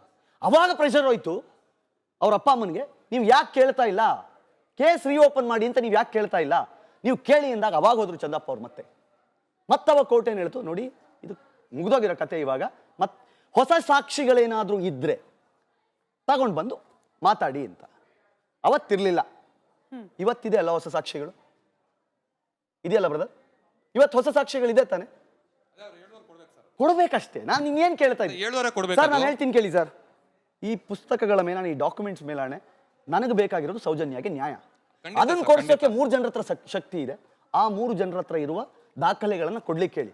ಇದನ್ನ ಭೀಮನ ತಲೆ ಮೇಲೆ ಎತ್ತಾಕ್ಬೇಡಿ. ಭೀಮನಿಗೂ ಸೌಜನ್ಯಗೂ ಸಂಬಂಧ ಇದೆ. ನಮಗೂ ಕ್ಲಾರಿಟಿ ಇದೆ ಸರ್, ಯಾಕಂದ್ರೆ ಭೀಮ ಬಂದಿರುವಂತ ವಿಚಾರನೇ ಬೇರೆ, ಸೌಜನ್ಯ ಇರುವಂತ ವಿಚಾರ ಅದನ್ನ ಮರ್ಸ್ಬಾರ್ದು ಅಂತ. ಯಾರಾಗ್ಲಿ ಅದನ್ನ ಮರ್ಸ್ಬಿಟ್ಟು ಭೀಮ ಬಂದಿಲ್ವಾ ಈಗ ಜೀವಂತ ಸಾಕ್ಷಿ, ಅದು ಸೌಜನ್ಯ ಕೇಸ್ಗೂ ಅದಕ್ಕೂ ಸಂಬಂಧ ಇಲ್ಲ. ಅದೇ ಆಯ್ತು, ಹೂ ಇಸ್ ಸ್ಟಾಪಿಂಗ್ ಹೂ? ಕೀರ್ತಿ ಅವರೇ, ಈಗ ಸೌಜನ್ಯ ಅವರ ಪೋಷಕರಿಗೆ, ಅವ್ರ ಕುಟುಂಬಸ್ಥರಿಗೂ ನ್ಯಾಯ ಬೇಕು, ಅವ್ರ ಪರವಾಗಿ ಹೋರಾಟ ಮಾಡ್ತಿರುವ ಸಾಕ್ಷಿ ಹೊಂದಿರುವ 3 ಜನಕ್ಕೂ ಕೂಡ ನ್ಯಾಯ ಬೇಕು. ಇವ್ರನ್ನ ತಡಿತಿರೋದು ಯಾರು ಹಾಗಾದ್ರೆ ನಿಮ್ಮ ಪ್ರಕಾರ? ನನಗೆ ಆಶ್ಚರ್ಯ ಆಗ್ತಿರೋದು ಅದೇ. ನೀವು ಮೀಡಿಯಾ ಟ್ರಯಲ್ ಮಾಡಕ್ ರೆಡಿ ಇದ್ದೀರಿ, ಸೋಷಿಯಲ್ ಮೀಡಿಯಾ ಟ್ರಯಲ್ ಮಾಡಕ್ ರೆಡಿ ಇದ್ದೀರಿ, AI ವಿಡಿಯೋಸ್ ಮಾಡಕ್ ರೆಡಿ ಇದ್ದೀರಿ, ನೀವು ಎಲ್ಲದಕ್ಕೂ ಓಕೆ, ಭಾಷಣಗಳನ್ನು ಮಾಡ್ಲಿಕ್ಕೆ ರೆಡಿ ಇದ್ದೀರಿ, ಬಟ್ ದಾಖಲೆಗಳನ್ನು ಕೊಡಕ್ ರೆಡಿ ಇಲ್ಲ. ನನ್ಗೆ ಆಶ್ಚರ್ಯ ಆಗೋದು, ಹೋರಾಟ ಒಂದು ಹೆಣ್ಣು ಮಗುವಿಗೆ ನ್ಯಾಯ ನಾವೇನು ಕೇಳ್ತಿದ್ದೀವಿ? ನಾವೇನಾದ್ರೂ ಬೇರೆ ಕೇಳ್ತಾ ಇದೀವ? ನಾವು ಅದನ್ನೇ ಕೇಳ್ತಾ ಇರೋದು. ನಮ್ಮ ಹತ್ರ ಏನಾದ್ರೂ ಇದ್ದಿದ್ರೆ ಸಾಕ್ಷಿ, ಖಂಡಿತವಾಗಿಯೂ ನಾನು ಹೇಳಿದೆ, ನನ್ನ ಪ್ರೀವಿಯಸ್ ವಿಡಿಯೋದಲ್ಲಿ ನೋಡಿ, ಸುಪ್ರೀಂ ಕೋರ್ಟಿಗೆ ಹೋಗುವುದಾದರೆ ನಾವು ಫಂಡ್ ರೈಸ್ ಮಾಡಿ, ಅದಕ್ಕೆ ಹಣ ಇಲ್ಲ ಮಾಡೋಕ್ಕಾಗಲ್ಲ, ಫಂಡ್ ರೈಸ್ ಮಾಡಿ ಜೊತೆಲಿ ನಾನು ಬರ್ತೀನಿ, ಬನ್ನಿ ಹೋಗೋಣ ಅಂತ. ಯಾರು ಬಂದ್ರು? ಬನ್ನಿ ಸಾಕ್ಷಿಗಳನ್ನ ತಗೊಂಡು ಹೋಗೋಣ ಅಂತ. ಮುಚ್ಚಿದೆಲ್ಲ ಕೋಟೆಯಲ್ಲಿ ಕೊಡಿ, ಹಿಂಗೆ ಮುಸ್ಕಾಕೊಂಡು ಕರ್ಕೊಂಬನ್ನಿ ಸಾಕ್ಷಿಗಳನ್ನ. ಹೊಸ ಸಾಕ್ಷಿಗಳು ಸೃಷ್ಟಿಯಾಗಿದೆ ಅಂತಂದ್ರೆ ಬನ್ನಿ ವಿಧಾನಸೌಧ ಎದುರುಗಡೆ ಪ್ರತಿಭಟನೆ ಮಾಡೋಣ, ಸರ್ಕಾರ ಕೇಳೋಣ, ಓಪನ್ ಮಾಡಿ, ರೀಇನ್ವೆಸ್ಟಿಗೇಟ್ ಮಾಡಿ. ಯಾಕಂತಂದ್ರೆ ಮಾಡಿದವರಲ್ಲ ಇವ್ರುಗಳು ಅನ್ನೋದಕ್ಕೆ ನಮ್ಮ ಹತ್ರ ಸಾಕ್ಷಿ ಇದೆ ಅಂತ. ಯಾರು ಮಾಡಿದ್ರು ಇಲ್ಲಿ ತನಕ? ಇದನ್ನ ನಾವು ಮಾತಾಡ್ತೀವಿ, ಕೆಟ್ಟವ್ರಾಗ್ತೀವಿ. ಕೀರ್ತೇಣ, ನನ್ನ ಹೆಸರು ಭಗತ್ ಅಂತ. ಈಗ ಸೌಜನ್ಯ ಅವ್ರಿಗೆ ನ್ಯಾಯ ಕೊಡಿಸೋದು ಒಂದು ಕಡೆ ಹೋದ್ರೆ ಓಕೆ, ಅದೇ ರೀತಿ ಧರ್ಮಸ್ಥಳದ ಹೆಸರಾಗ್ಲಿ, ಧರ್ಮಸ್ಥಳ ಕ್ಷೇತ್ರದ ಮಂಜುನಾಥ ಸ್ವಾಮಿ ಇದಾಗ್ಲಿ, ಇವರು ಸೋಷಿಯಲ್ ಮೀಡಿಯಾದಲ್ಲಿ ತಗೊಳ್ತಾ ಇರೋದು ಯಾಕೆ? ಅದರಿಂದ ಏನು? ಈಗ ಅದ್ ನ್ಯಾಯ ಕೊಡಿಸೋಕ್ಕೂ ಓಕೆ, ಅದಕ್ಕೆ ನಮ್ಮ ಸಪೋರ್ಟ್ ಇದೆ, ಸೌಜನ್ಯ ಅವ್ರಿಗೂ ಸಪೋರ್ಟ್ ಇದೆ. ಆದ್ರೆ ಧರ್ಮಸ್ಥಳ ಕ್ಷೇತ್ರ ಹೆಸರನ್ನ ತಗೊಳ್ತಾ ಇರೋದು ಅವಶ್ಯಕತೆ ಏನಿದೆ? ಈಗ ಹರ್ಷೇಂದ್ರ ಹೆಗ್ಡೆ ಅವ್ರನ್ನ ಇವ್ರು ಹೇಳ್ತಿದ್ದಾರೆ, ಅದು ಬಿಡಿ. ಆದ್ರೆ ಧರ್ಮಸ್ಥಳಕ್ಕೆ ತಗೊಳ್ತಾ ಇರೋ ಕಾರಣ ಏನು? ಯಾರು? ಸೋಷಿಯಲ್ ಮೀಡಿಯಾದ ಒಂದಷ್ಟು ಧರ್ಮಸ್ಥಳ ಅದಷ್ಟೇ ಬರ್ತಾರೆ. ಟಾರ್ಗೆಟ್ ಯಾಕೆ ಮಾಡ್ತಿದ್ದಾರೆ? ಯಾಕಂದ್ರೆ ಆ AI ವಿಡಿಯೋ ಮಾಡ್ತಿರುವ ಒಬ್ಬನನ್ನ ಹೊರತುಪಡಿಸಿ ಬೇರೆ ಎಲ್ಲಾ ಹೋರಾಟಗಾರರು ಹಿಂದೂಗಳೇ. ಈಗ ಧರ್ಮಸ್ಥಳ ಅದಕ್ಕೆ ಅದನ್ನ ಟಾರ್ಗೆಟ್ ಮಾಡ್ತಿರೋದು ಇವತ್ತಿನೇನಲ್ಲ. ನೀವು ಇತಿಹಾಸವನ್ನು ತೆಗೆದ್ರೆ ಒಂದು 35-40 ವರ್ಷಗಳಿಂದ ಇದು ನಡ್ಕೊಂಡ್ ಬಂದಿದೆ, ಬೇರೆ ಬೇರೆ ಹಂತದಲ್ಲಿ. ಅದಕ್ಕೆ ಕತೆ ಕಟ್ಟುವ ಕೆಲಸಗಳು ಇತ್ತೀಚೆಗೆ ಜಾಸ್ತಿ ಅಂದ್ರೆ ಯಾವ ಲೆವೆಲ್ಗೆ ಅಂತಂದ್ರೆ, ಆ ಕ್ಷೇತ್ರದಿಂದಾನೇ ಸುತ್ತಮುತ್ತಲ ಪ್ರದೇಶಗಳೇ ಹಾಳಾಗಿ ಹೋಗ್ಬಿಟ್ಟಿದೆ ಅನ್ನುವ ಹಂತಕ್ಕೂ ಇದ್ದಾರೆ. ಅಂಡ್ ಮೋರ್ ಓವರ್, ಆ ಕ್ಷೇತ್ರ ಅಲ್ಲಿ 100 ಒಳ್ಳೊಳ್ಳೆ ಕೆಲಸಗಳನ್ನ ಮಾಡ್ತಿದ್ದಾರೆ. ಇವತ್ತಿಗೂ ಹೇಳ್ತಾರೆ ಜನರ ದುಡ್ಡಲ್ಲಿ ಮಾಡೋದು ಅಂತ. ಜನರ ದುಡ್ಡಲ್ಲಿ ಇದ್ದವನು ಕೊಟ್ಟವನೇ, ಇಲ್ದಿದ್ದವರಿಗೆ ಕೊಟ್ಟು ಇವತ್ತು ಆ ಸಂಘದ ದುಡ್ಡಿನಲ್ಲಿ ಎಷ್ಟೋ ಜನ ಹೆಣ್ಮಕ್ಳ ಮದುವೆ ಆಗಿದೆ, ಎಷ್ಟೋ ಜನರ ಎಜುಕೇಷನ್ ಆಗಿದೆ. ಆ ಒಂದು ಕ್ಷೇತ್ರದಿಂದ ಮಾಡ್ತಾ ಇರೋ ಕೆಲಸಗಳಲ್ಲಿ ಎಷ್ಟೋ ಜನರ ಹೆಲ್ತ್ ಸರಿ ಹೋಗಿದೆ, ಎಷ್ಟೋ ಜನರ ಎಜುಕೇಷನ್ ಕಂಪ್ಲೀಟ್ ಆಗಿದೆ, ಅವ್ರ ಕೆಲಸಗಳನ್ನು ಮಾಡ್ತಾ ಇದ್ದಾರೆ. See, this is disturbing so many people there. And moreover, ಅದಕ್ಕಿಂತ ಬಲಗೈಯಲ್ಲಿ ಧರ್ಮ ಕಾರ್ಯ ಮಾಡಿ ಎಡಗೈಯಲ್ಲಿ ಅಧರ್ಮ ಮಾಡುವವರನ್ನ ರಕ್ಷಣೆ ಮಾಡ್ತಿದ್ದಾರೆ ಅಂತ ಕೂಡ ಮಾತಾಡ್ತಾರೆ. ಅಧರ್ಮ ಮಾಡ್ತಿದ್ದಾರೆ ಅನ್ನೋದಕ್ಕೆ ಒಂದು ಸಾಕ್ಷಿ ಕೊಡ್ರಿ. Let's move on. ನೀವು ಸಾಕ್ಷ್ಯ ಕೇಳ್ತಾ ಇದ್ದೀರಿ. ಸೌಜನ್ಯ ಪ್ರಕರಣದ ಬಗ್ಗೆ ಮಾತನಾಡಿದ್ವಿ, we will come back to it. But ನಿನ್ನೆ ಬಾಲನ್ ಅವ್ರು ಹೇಳ್ತಾರೆ, ಹಾಗೆ ಇದನ್ನ ಅನೇಕರು ಹೇಳಿದ್ದಾರೆ ಕೂಡ, ಸೌಜನ್ಯ ಮೇಲೆ ಟಾರ್ಗೆಟ್ ಇರಲಿಲ್ಲ, ಟಾರ್ಗೆಟ್ ಇದ್ದಿದ್ದು ಮತ್ತೊಬ್ಬರ ಮನೆಯ ಹೆಣ್ಣು ಮಗಳು. ಇದಕ್ಕೂ ಕೂಡ ಭೂವ್ಯಾಜ್ಯ ಅಂಟುಕೊಂಡಿದೆ. ಆಕೆ ಅನ್ಕೊಂಡು ಸೌಜನ್ಯಾಳನ್ನ ಅಬ್ಡಕ್ಟ್ ಮಾಡ್ಲಾಯ್ತು, ಆಕೆಯನ್ನ ರೇಪ್ ಮಾಡ್ಲಾಯ್ತು, ಮರ್ಡರ್ ಮಾಡ್ಲಾಯ್ತು. ಇದಕ್ಕೆ ಇತಿಹಾಸ ತಿರುಗಿ ನೋಡಿದ್ರೆ ಆ ಆನೆ ಮಾವುತನಿಂದ ಹಿಡಿದು ಇಲ್ಲಿವರೆಗೂ, ಕೇಳಿಸ್ಕೊಂಬಿಡಿ, ಪೂರ್ತಿ ಕೇಳಿಸ್ಕೊಳ್ಳಿ, ಭೂಮಿ ವಿಚಾರದಲ್ಲಿ ಅನೇಕ ಪ್ರಕರಣಗಳು, ಹತ್ಯೆಗಳಾಗೋಗಿದೆ. ಈ SIT ರಚನೆಗೆ ಕೆಲವೇ ದಿನಗಳ ಹಿಂದೆ ಕೇರಳದಲ್ಲೂ ಕೂಡ ಕಣ್ಣೂರ್ನಲ್ಲಿ ಒಂದು ಕೇಸ್ ದಾಖಲಾಯ್ತು. ಅಲ್ಲಿನ ಅನೀಶ್ ಅನ್ನೋ ವ್ಯಕ್ತಿ ಹೇಳ್ತಾರೆ, ನನ್ನ ತಂದೆಯನ್ನು ಕೂಡ ಧರ್ಮಸ್ಥಳದಲ್ಲಿದ್ದ ಭೂಮಿ ವಿಚಾರಕ್ಕೇನೆ ಮರ್ಡರ್ ಮಾಡ್ಲಾಯ್ತು ಅಂದ್ರೆ ಇಲ್ಲಿ ಅತ್ಯಾಚಾರ, ಹೆಣ್ಣು ಮಕ್ಕಳ ಕೊಲೆ ಅನ್ನೋದು secondary crime. Primary crime is ಭೂವ್ಯಾಜ್ಯ, ಭೂಮಿಯನ್ನ ಕಬಳಿಸುವ ಹುನ್ನಾರ. ಹಿಂಗ ಬರ್ತಿದೆ ಆರೋಪ. ನೀವ್ ಹೇಳ್ದಂಗೆ ಇದು ದಶಕಗಳಿಂದ ಕೇಳೋಕ್ ಸಿಗ್ತಾ ಇದೆ. ಎಷ್ಟು ಭೂವ್ಯಾಜ್ಯದ ಕೇಸು ಧರ್ಮಸ್ಥಳದವ್ರ ಮೇಲಿದೆ? ಧರ್ಮಸ್ಥಳದವರ ಮೇಲೆ ಎಷ್ಟು ಭೂವ್ಯಾಜ್ಯದ ಕೇಸ್ ಇದೆ? ದಾಖಲಿಸೋಕ್ ಬಿಡೋಲ್ಲ ಅಂತ ಕೂಡ ಹೇಳ್ತಾರೆ ನೀವು- ಪ್ರಭಾವಿಗಳು. ಅವ್ರ ವಿರುದ್ಧ ಕೇಸ್ ಅಲ್ಲಲ್ಲ, ಹಾಕ್ಲಿಕ್ಕೆ ಸಾಧ್ಯನಾ? ಈಗ ಒಬ್ಬ ಭೀಮ ಬಂದು ಇವರು 1000 ಜನ 100 ಜನ ನೂತಿರೋದನ್ನ ತೋರಿಸ್ತೀನಿ ಅಂತ ಬಂದಾಗ ಯಾಕೆ ಪ್ರಭಾವ ಕಮ್ಮಿ ಆಗಿದೆಯೇನು? ಇವತ್ತು ರಾಜ್ಯಸಭಾ ಮೆಂಬರೇ ಅಲ್ವಾ ಅವರು? ಇವತ್ತೇನು ಪ್ರಭಾವ ಕಮ್ಮಿ ಆಗಿದೆಯಾ? ಇವತ್ತು ಅದೇ ಊರಿನಲ್ಲಿ ನಿಂತ್ಕೊಂಡು ನಾನು ನೋಡಿದ್ದೀನಿ, ನಾನು ಅವ್ರ ವಿರುದ್ಧ ಬರ್ತೀನಿ ಅಂತ ಹೇಳ್ತಾ ಇದ್ದಾರೆ. ಪ್ರಭಾವ ಕಮ್ಮಿ ಆಗಿದೆಯಾ? 12 ವರ್ಷಗಳಿಂದ ಅದನ್ನು ಟಾರ್ಗೆಟ್ ಮಾಡ್ಕೊಂಡು ಬೇಜಾನ್ ಹೋರಾಟಗಳಾಗಿದೆ. ಯಾರಿಗಾದ್ರೂ ಒಂದು ಅಟ್ಯಾಕ್ ಆಗಿದೆಯಾ? ಯಾರ್ದಾದ್ರೂ ಮರ್ಡರ್ ಆಗಿದೆಯಾ? ಈ ನಡೆದಂತ ಮೊನ್ನೆ 3 ಜನ ಯೂಟ್ಯೂಬ್ ಮೇಲೆ ನೋಡಿದ್ರೆ ನಮಗೆ ಅಲ್ಲಲ್ಲ, ಬೇಜಾರಾಗುತ್ತಲ್ಲ. ಒಂದು ವಿಷಯ ನಾನು ನಿಮ್ಗೆ ಹೇಳ್ತೀನಿ. ಮೊನ್ನೆ ನಡೆದ ವಿಚಾರಕ್ಕೆ ನಾನು ಮಾಧ್ಯಮಗಳಲ್ಲಿ ಇದೇ ಮಾಧ್ಯಮಕ್ಕೆ ಹೇಳಿದೆ, ತಪ್ಪೇ. ಬಟ್ ಅದನ್ನ ಹರ್ಷೇಂದ್ರ ಅವರೇ ಬಂದು ಮಾಡಿಸಿದ್ರು, ವೀರೇಂದ್ರ ಹೆಗಡೆ ಅವ್ರು ನಿಂತು ಮಾಡಿಸಿದ್ರು.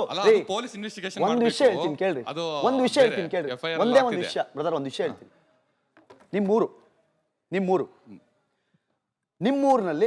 ನಿಮ್ಮೂರಿನ ವಿರುದ್ಧ ಏನೋ ಒಂದು ಘಟನೆ ನಡೆದಿದೆ ರೀ. ನಿಮ್ಮೂರಿನಲ್ಲಿ ಪೊಲೀಸ್ನವರಿದ್ದಾರೆ, ನಿಮ್ಮೂರಿನಲ್ಲಿ ಯಾರೋ ಒಬ್ಬ ನಿಮ್ಮೂರಲ್ಲಿ ಆಗಿರೋ ಘನಘೋರ ಕೆಲಸಗಳನ್ನು ತೋರಿಸ್ತೀನಿ ಅಂತ ಬಂದಿಯಾನೆ. ಅವನೊಂದು 13 ಪಾಯಿಂಟ್ ಮಾಡಿದ್ದಾನೆ. ಊರಿನಲ್ಲಿ ತುಂಬಾ ನೀವು ಗೌರವಿಸುವ ಒಬ್ಬ ವ್ಯಕ್ತಿ ಮೇಲೆ ಆರೋಪ ಬಂದಿದೆ. ಊರಿನವ್ರಿ ನೀವೆಲ್ಲ 1 ದಿನ ಆಯ್ತು, 2 ದಿನ ಆಯ್ತು, 5 ದಿನ ಆಯ್ತು, 8 ದಿನ ಆಯ್ತು, 13 ಪಾಯಿಂಟ್ ಮಾಡ್ತೀಯ.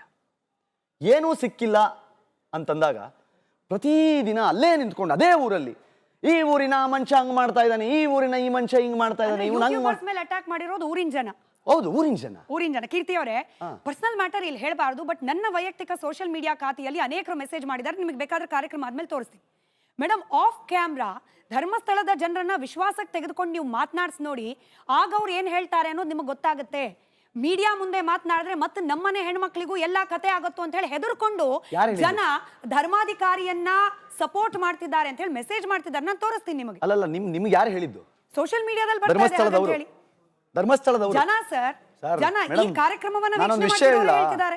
ಪ್ರತಿದಿನ ನನಗೆ 150ರಿಂದ 200 ಮೆಸೇಜ್ ಬರುತ್ತೆ. ಯಾವುದೂ ಒರಿಜಿನಲ್ ಅಕೌಂಟ್ಸ್ ಅಲ್ಲ, ಎಲ್ಲ 0 ಫಾಲೋವರ್ಸ್, 1 ಫಾಲೋವರ್. ಪ್ರಕಾರ ಧರ್ಮಸ್ಥಳದ ಎಲ್ಲಾ ಮಂದಿ ಕೂಡ, ಧರ್ಮಸ್ಥಳ ಗ್ರಾಮಸ್ಥರು, ನಾನು ಭಕ್ತರ ಬಗ್ಗೆ ಮಾತಾಡ್ತಿಲ್ಲ, ಧರ್ಮಸ್ಥಳದ ಗ್ರಾಮಸ್ಥರು ಎಲ್ಲರೂ ಕೂಡ ಕಾವಂದ್ರ ಪರವಾಗಿ ನಿಂತ್ಕೊಳ್ಳೋಕೆ ರೆಡಿ ಇದ್ದಾರೆ. ನಾನು ಎಲ್ಲರೂ ಇರಬೇಕು ಅಂತ ನಾನು ಹೇಳ್ತಾ ಇಲ್ಲ.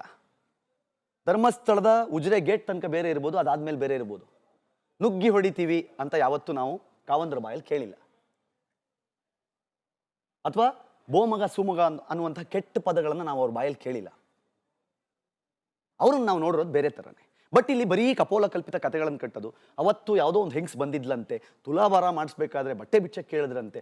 ಯಾರ ಹೆಂಗ್ಸು ಗೊತ್ತಿಲ್ಲ, ನೆಲಮಂಗ್ಲದವಳು. ನಂಬರ್ ಇದೆಯಾ? ಇಲ್ಲ. ಹೆಸರು ಗೊತ್ತಾ? ಗೊತ್ತಿಲ್ಲ. ಅಂದ್ರೆ ಕತೆ ಹೇಳ್ತೀನಿ. ನನ್ನ ಪ್ರಶ್ನೆ ಏನಂದ್ರೆ, ಈಗ ಕೀರ್ತಿ ಅವರು ಹಲವಾರು ವರ್ಷಗಳಿಂದ ಜರ್ನಲಿಸಂ ಫೀಲ್ಡಲ್ಲಿ ಇದ್ದಾರೆ.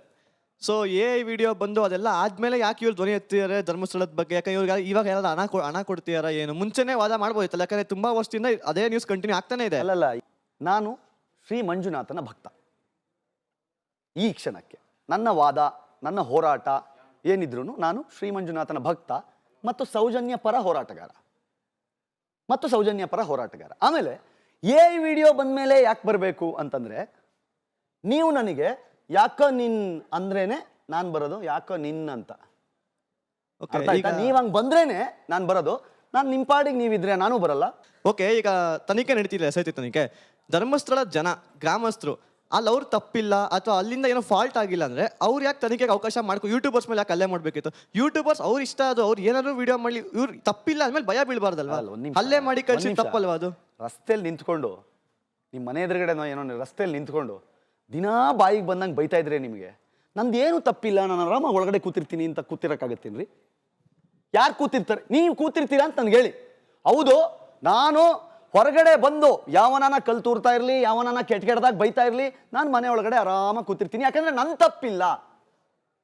ನಾನು ಇಲ್ಲಿಂದ ಬೆಳತಂಗಡಿ SIT ಆಫೀಸ್ಗೆ ಹೋಗಿ ದೂರು ದಾಖಲಿಸ್ಬಿಟ್ಟು ಬಂದಿದ್ದೆ. ಏನು ಕಾರಣಕ್ಕೆ? SIT ಮೂಲಗಳಿಂದ ಮಾಹಿತಿ ಬರ್ತಾ ಇದೆ, ದಿನಕ್ಕೆ 7 ಶವ ಸಿಕ್ತು, 8 ಶವ ಸಿಕ್ತು ಅಂತ ಸುಳ್ಳು ಹೇಳ್ತಾ ಇದ್ದಾರೆ. SIT ಅವರೇ, ನೀವು ಮಾಹಿತಿಯನ್ನು ಕೊಡೋದಾದ್ರೆ ನಂಗೂ ಕೊಡಿ, ಇಲ್ಲ ಅಂತಂದ್ರೆ ಅವ್ರಿಗೆ ಕೊಡೋದು ನಿಲ್ಸಿ ಅಂತ. ಅವ್ರು ಒಂದೇ ಮಾತು ಹೇಳಿದ್ರು, ಸರ್ ಇಲ್ಲಿ ತನಕ ಯಾವ ಒಂದು ಮಾಹಿತಿಯನ್ನು ನಾವು ಹೊರಗಡೆ ಬಿಟ್ಟಿಲ್ಲ ಅಂತ. ಅಲ್ಲಿಗೆ ಜನಕ್ಕೆ ಗೊತ್ತಾಗಿದ್ದೇನು, ಓ ಹಂಗಾದ್ರೆ ಸುಳ್ಳು ಸುಳ್ಳು ಪ್ರತಿದಿನ ಇವ್ರು ಹೇಳ್ತಾ ಇದ್ದಾರೆ. ಒಂದು ಕೆಂಪು ಕಲರ್ ಸೀರೆ ಸಿಕ್ಕಿದೆ, ಹಸಿರು ಕಲರ್ ಜಾಕೆಟ್ ಸಿಕ್ಕಿದೆ, ಏನಕ್ಕೆ ಬೇಕಂತಲೇ ಪ್ರಚೋದಿಸುವ ಕೆಲಸಗಳನ್ನು ಮಾಡಿದಾಗ ಏನ್ ಹೇಳಿ. ಈಗ ನಾನಾಗ್ಲಿ ನೀವಾಗ್ಲಿ ದಿನ ಒಂದಿನ ಓಕೆ, 2 ದಿನ ಓಕೆ, ಆಮೇಲೆ ಆ ಊರಿನ ಜನರ ತಾಳ್ಮೆನೆ ನೀವು ಯೋಚನೆ ಮಾಡಿದ್ದು. 8ನೇ ದಿನ ಆಗಿರೋದು, 8 ದಿನದವರೆಗೂ ಸುಮ್ಮನೆ ಪ್ರತಿ ಪಾಯಿಂಟ್ಗಳನ್ನ ಅಗಿಯೋವರೆಗೂ ಸುಮ್ಮನೆ ಕಾಯ್ತಾ ಇದ್ರು ಅವರು, ಏನೂ ಮಾತಾಡಿಲ್ಲ. ಡೊನಾಲ್ಡ್ ಅಂತ ಮಂಗಳೂರಿಂದ ವಿಠಲ್ ಗೌಡ ಅವರೊಂದು ಸ್ಟಿಂಗ್ ಆಪರೇಷನ್ ಹೇಳ್ತಾರೆ, ನಾವು ಪಬ್ಲಿಕ್ ಪ್ರಾಸಿಕ್ಯೂಟರ್ ಅವ್ರಿಗೆ ಕೋಟಿ ಹಣ ಕೊಟ್ಟಿದ್ದೇವೆ ಅಂತ. ಈ ಫಂಡಿಂಗ್ ಮಾಡಿದವರು ಯಾರು? ಇನ್ನೊಂದು ಕ್ವಶನ್ ಏನಂತ ಹೇಳಿದರೆ, ತಿಮ್ಮರೆಡ್ಡಿ ಅವರು 16,000 ಸ್ಕ್ವೇರ್ ಫೀಟಲ್ಲಿ ಮನೆ ಕಟ್ತಿದ್ದಾರೆ. ಆ ಫಂಡಿಂಗ್ ಅಲ್ಲಿಗೆ ಸಹ ಹೋಗ್ತಿದೆಯಾ ಅಂತ ನನ್ನ ಕ್ವಶನ್ ಸರ್. ಇದು ನನಗೆ ಕೇಳುವ ಪ್ರಶ್ನೆ ಅಲ್ಲ, ಯಾಕಂತಂದ್ರೆ ಇದಕ್ಕೆ ಉತ್ತರ ನನ್ನಿಂದ. ನಿಮಗೆ ಅನುಮಾನ ಇದೆಯಾ ಫಂಡಿಂಗ್ ಆಗ್ತಾ ಇದೆ ಅಂತ? ಸರ್ ಇಲ್ಲ ಅಂತಂದ್ರೆ ವಿಠಲ್ ಗೌಡ್ರು ಎಲ್ಲಿಂದ 1 ಕೋಟಿ ಗೌಡ ಅವರು ಸೌಜನ್ಯ ಅವರ ಮಾವ, ಅವರೇ ಕೋಟಿ ಫಂಡಿಂಗ್ ಮಾಡಬೇಕಾದ್ರೆ ಆ ಫಂಡಿಂಗ್ ಎಲ್ಲಿಂದ ಬರ್ತಾ ಉಂಟು ಅಂತ ಫಸ್ಟಿಗೆ SIT ಅವರು ತನಿಖೆ ಮಾಡಬೇಕು. ಪ್ಲಸ್ 16,000 ಸ್ಕ್ವೇರ್ ಫೀಟಿಗೆ ಈ ಹಣ ಸಹ ಹೋಗ್ತಿದೆ, ಆ ಫಂಡಿಂಗ್ ಮಾಡಿದ ಹಣನೇ ಹೋಗ್ತಿದೆ ಅಂತ ಜನರು ಮಾತಾಡೋ ಮಂಗಳೂರಿಂದ ನಾನು ಕೇಳೋ ಕ್ವಶನ್. ಅಂದ್ರೆ ನಿಮಗೆ ಅನುಮಾನ ಇದೆ, ಹಾಗೆ ನಿಮಗೂ ಆ ರೀತಿ ಪ್ರಶ್ನೆ ಕೇಳಿದ್ದಾರೆ. ಇದಕ್ಕೆ ಬಹುಶಃ ಈ ಕಾರ್ಯಕ್ರಮವನ್ನ ತಿಮ್ಮರೋಡಿ ಅವರು ಅಥವಾ ಸೌಜನ್ಯ ಕುಟುಂಬಸ್ಥರು ಯಾರು ಕಾರ್ಯಕ್ರಮ ಗಮನಿಸ್ತಾ ಇದ್ರೆ, ರಿಪಬ್ಲಿಕ್ ಕನ್ನಡದ ಟೆಲಿಫೋನ್ ನಂಬರ್ ಇಂದ ಹಿಡಿದು ಇಮೇಲ್ ಅಡ್ರೆಸ್ ಎಲ್ಲವೂ ಕೂಡ ಪಬ್ಲಿಕ್ ಡೊಮೈನ್ ಅಲ್ಲಿ ಇದೆ. ದಯಮಾಡಿ ತಿಳಿಸಿ, ಕ್ಲಾರಿಫಿಕೇಶನ್ ನಿಮ್ ಕಡೆಯಿಂದ. ನಮಗೆ ಗೊತ್ತು ನೀವು ಯಾರು ಕೂಡ ನಮ್ಮ ಚಾನೆಲ್ಗಳಿಗೆ ಬಂದು ಕೂತ್ ಮಾತನಾಡ್ಲಿಕ್ಕೆ ನಿರ್ಧಾರ ಮಾಡ್ತಿಲ್ಲ. ದಯಮಾಡಿ ವಿಚಾರ ತಿಳಿಸಿ. ಅನುಮಾನ ಇದೆ, ಹಾಗೆ ವ್ಯಾಲಿಡ್ ಅನುಮಾನ ಕೂಡ ತಿಳಿಸ್ತಾರೆ ಅನ್ನೋ ವಿಶ್ವಾಸ ಇಲ್ಲ. ಡೊನಾಲ್ಡ್ ಅವ್ರ ಪ್ರಶ್ನೆಗೆ, ಈಗ 12 ವರ್ಷದಿಂದ ನಿಮ್ಮ ಜಾಗ ದಿನೇ ದಿನೇ ವ್ಯಾಪ್ತಿ ದೊಡ್ಡದಾಗ್ತಾ ಇದೆ. ನಿಮ್ಮ ಜಾಗ 16,000 ಸ್ಕ್ವೇರ್ ಫೀಟ್ ರೀ. ಅದನ್ನು ಆರಂಭದಲ್ಲಿ ತುಂಬ ಕದ್ದು ಮುಚ್ಚಿ ಮಾಡ್ತಾ ಇದ್ರು. ಯಾವುದೋ ಒಂದ್ಸಲಿ ಒಂದು ವೈರಲ್ ಆಗ್ಬಿಡ್ತು ಒಂದು ವಿಡಿಯೋ. ಅದು ಆಮೇಲೆ ಪಾಪ ಅವರೇ ಕರೆದ್ಬಿಟ್ಟು ಇಲ್ಲಿ ನಾನು ನೋಡಿ ಟೆಂಪಲ್ ಮಾಡ್ತಾ ಇದ್ದೀನಿ, ದೇವಸ್ಥಾನ ಮಾಡ್ತಾ ಇದ್ದೀನಿ ತೋರಿಸಿದ್ರು. ಓಕೆ, ತೋರಿಸ್ಲಿ, ಅದು ಅವ್ರ ವೈಯಕ್ತಿಕ, ನಾನು ಹೋಗಲ್ಲ. ಅಗೈನ್ ಇವತ್ತಿಗೂ ಜನಗಳಿಗಿರೋ ಪ್ರಶ್ನೆ, ನೀವು ಸೌಜನ್ಯಗೆ ನ್ಯಾಯ ಕೊಡಿಸುವ ಉದ್ದೇಶವೇ ನಿಮ್ಮದಾಗಿದ್ದಿದ್ರೆ ನೀವು ಪಬ್ಲಿಕ್ ಪ್ರಾಸಿಕ್ಯೂಟರ್ಗೆ ನಾವು ಕೋಟ್ಯಾಂತರ ರೂಪಾಯಿಯನ್ನು ಖರ್ಚು ಮಾಡಿದ್ವಿ ಅಂತ ಯಾಕೆ ಹೇಳಿದ್ರಿ ಅನ್ನೋದೇ ಇವತ್ತಿಗೂ ಎಲ್ಲರಿಗೂ ಇರುವ ಪ್ರಶ್ನೆ. ಆಮೇಲೆ ನಿಮ್ಗೆ ಗೊತ್ತಿರಲಿ, ಇದು 1 ವರ್ಷ 7 ತಿಂಗಳೇನೋ ಆಗಿದೆ. ವಿಠಲ್ ಗೌಡ್ರು ಅವತ್ತಿಂದ ಇವತ್ತಿನ ತನಕ ಸೌಜನ್ಯ ಸೀನಲ್ಲೇ ಇಲ್ಲ. ಸೌಜನ್ಯ ಹೋರಾಟದಲ್ಲಿ ಸೌಜನ್ಯ ವಿಚಾರವಾಗಿ ಮೊದಲು ಧ್ವನಿ ಎತ್ತಿದ, ಮೊದಲು ಇದರಲ್ಲಿ ಮಾಧ್ಯಮಗಳಲ್ಲಿ ಬಂದು ಕೂತು ಮಾತಾಡಿದ್ದು, ಪೊಲೀಸ್ನವರಿಗೆ ಸಾಕ್ಷಿಯನ್ನು ಒದಗಿಸಿದ್ದು ಇದೇ ವಿಠಲ್ ಗೌಡ. ಆದರೆ ಯಾವಾಗ ಸ್ಟಿಂಗ್ ಆಪರೇಷನ್ ಸಿಗಾಕೊಂಡ ಮೇಲೆ ಇವತ್ತಿನ ತನಕ ಯಾವುದೇ ಹೋರಾಟಗಳಲ್ಲಿ ವಿಠಲ್ ಗೌಡ ಎಲ್ಲೂ ಕಾಣಿಸ್ಕೊಳ್ಳಲ್ಲ.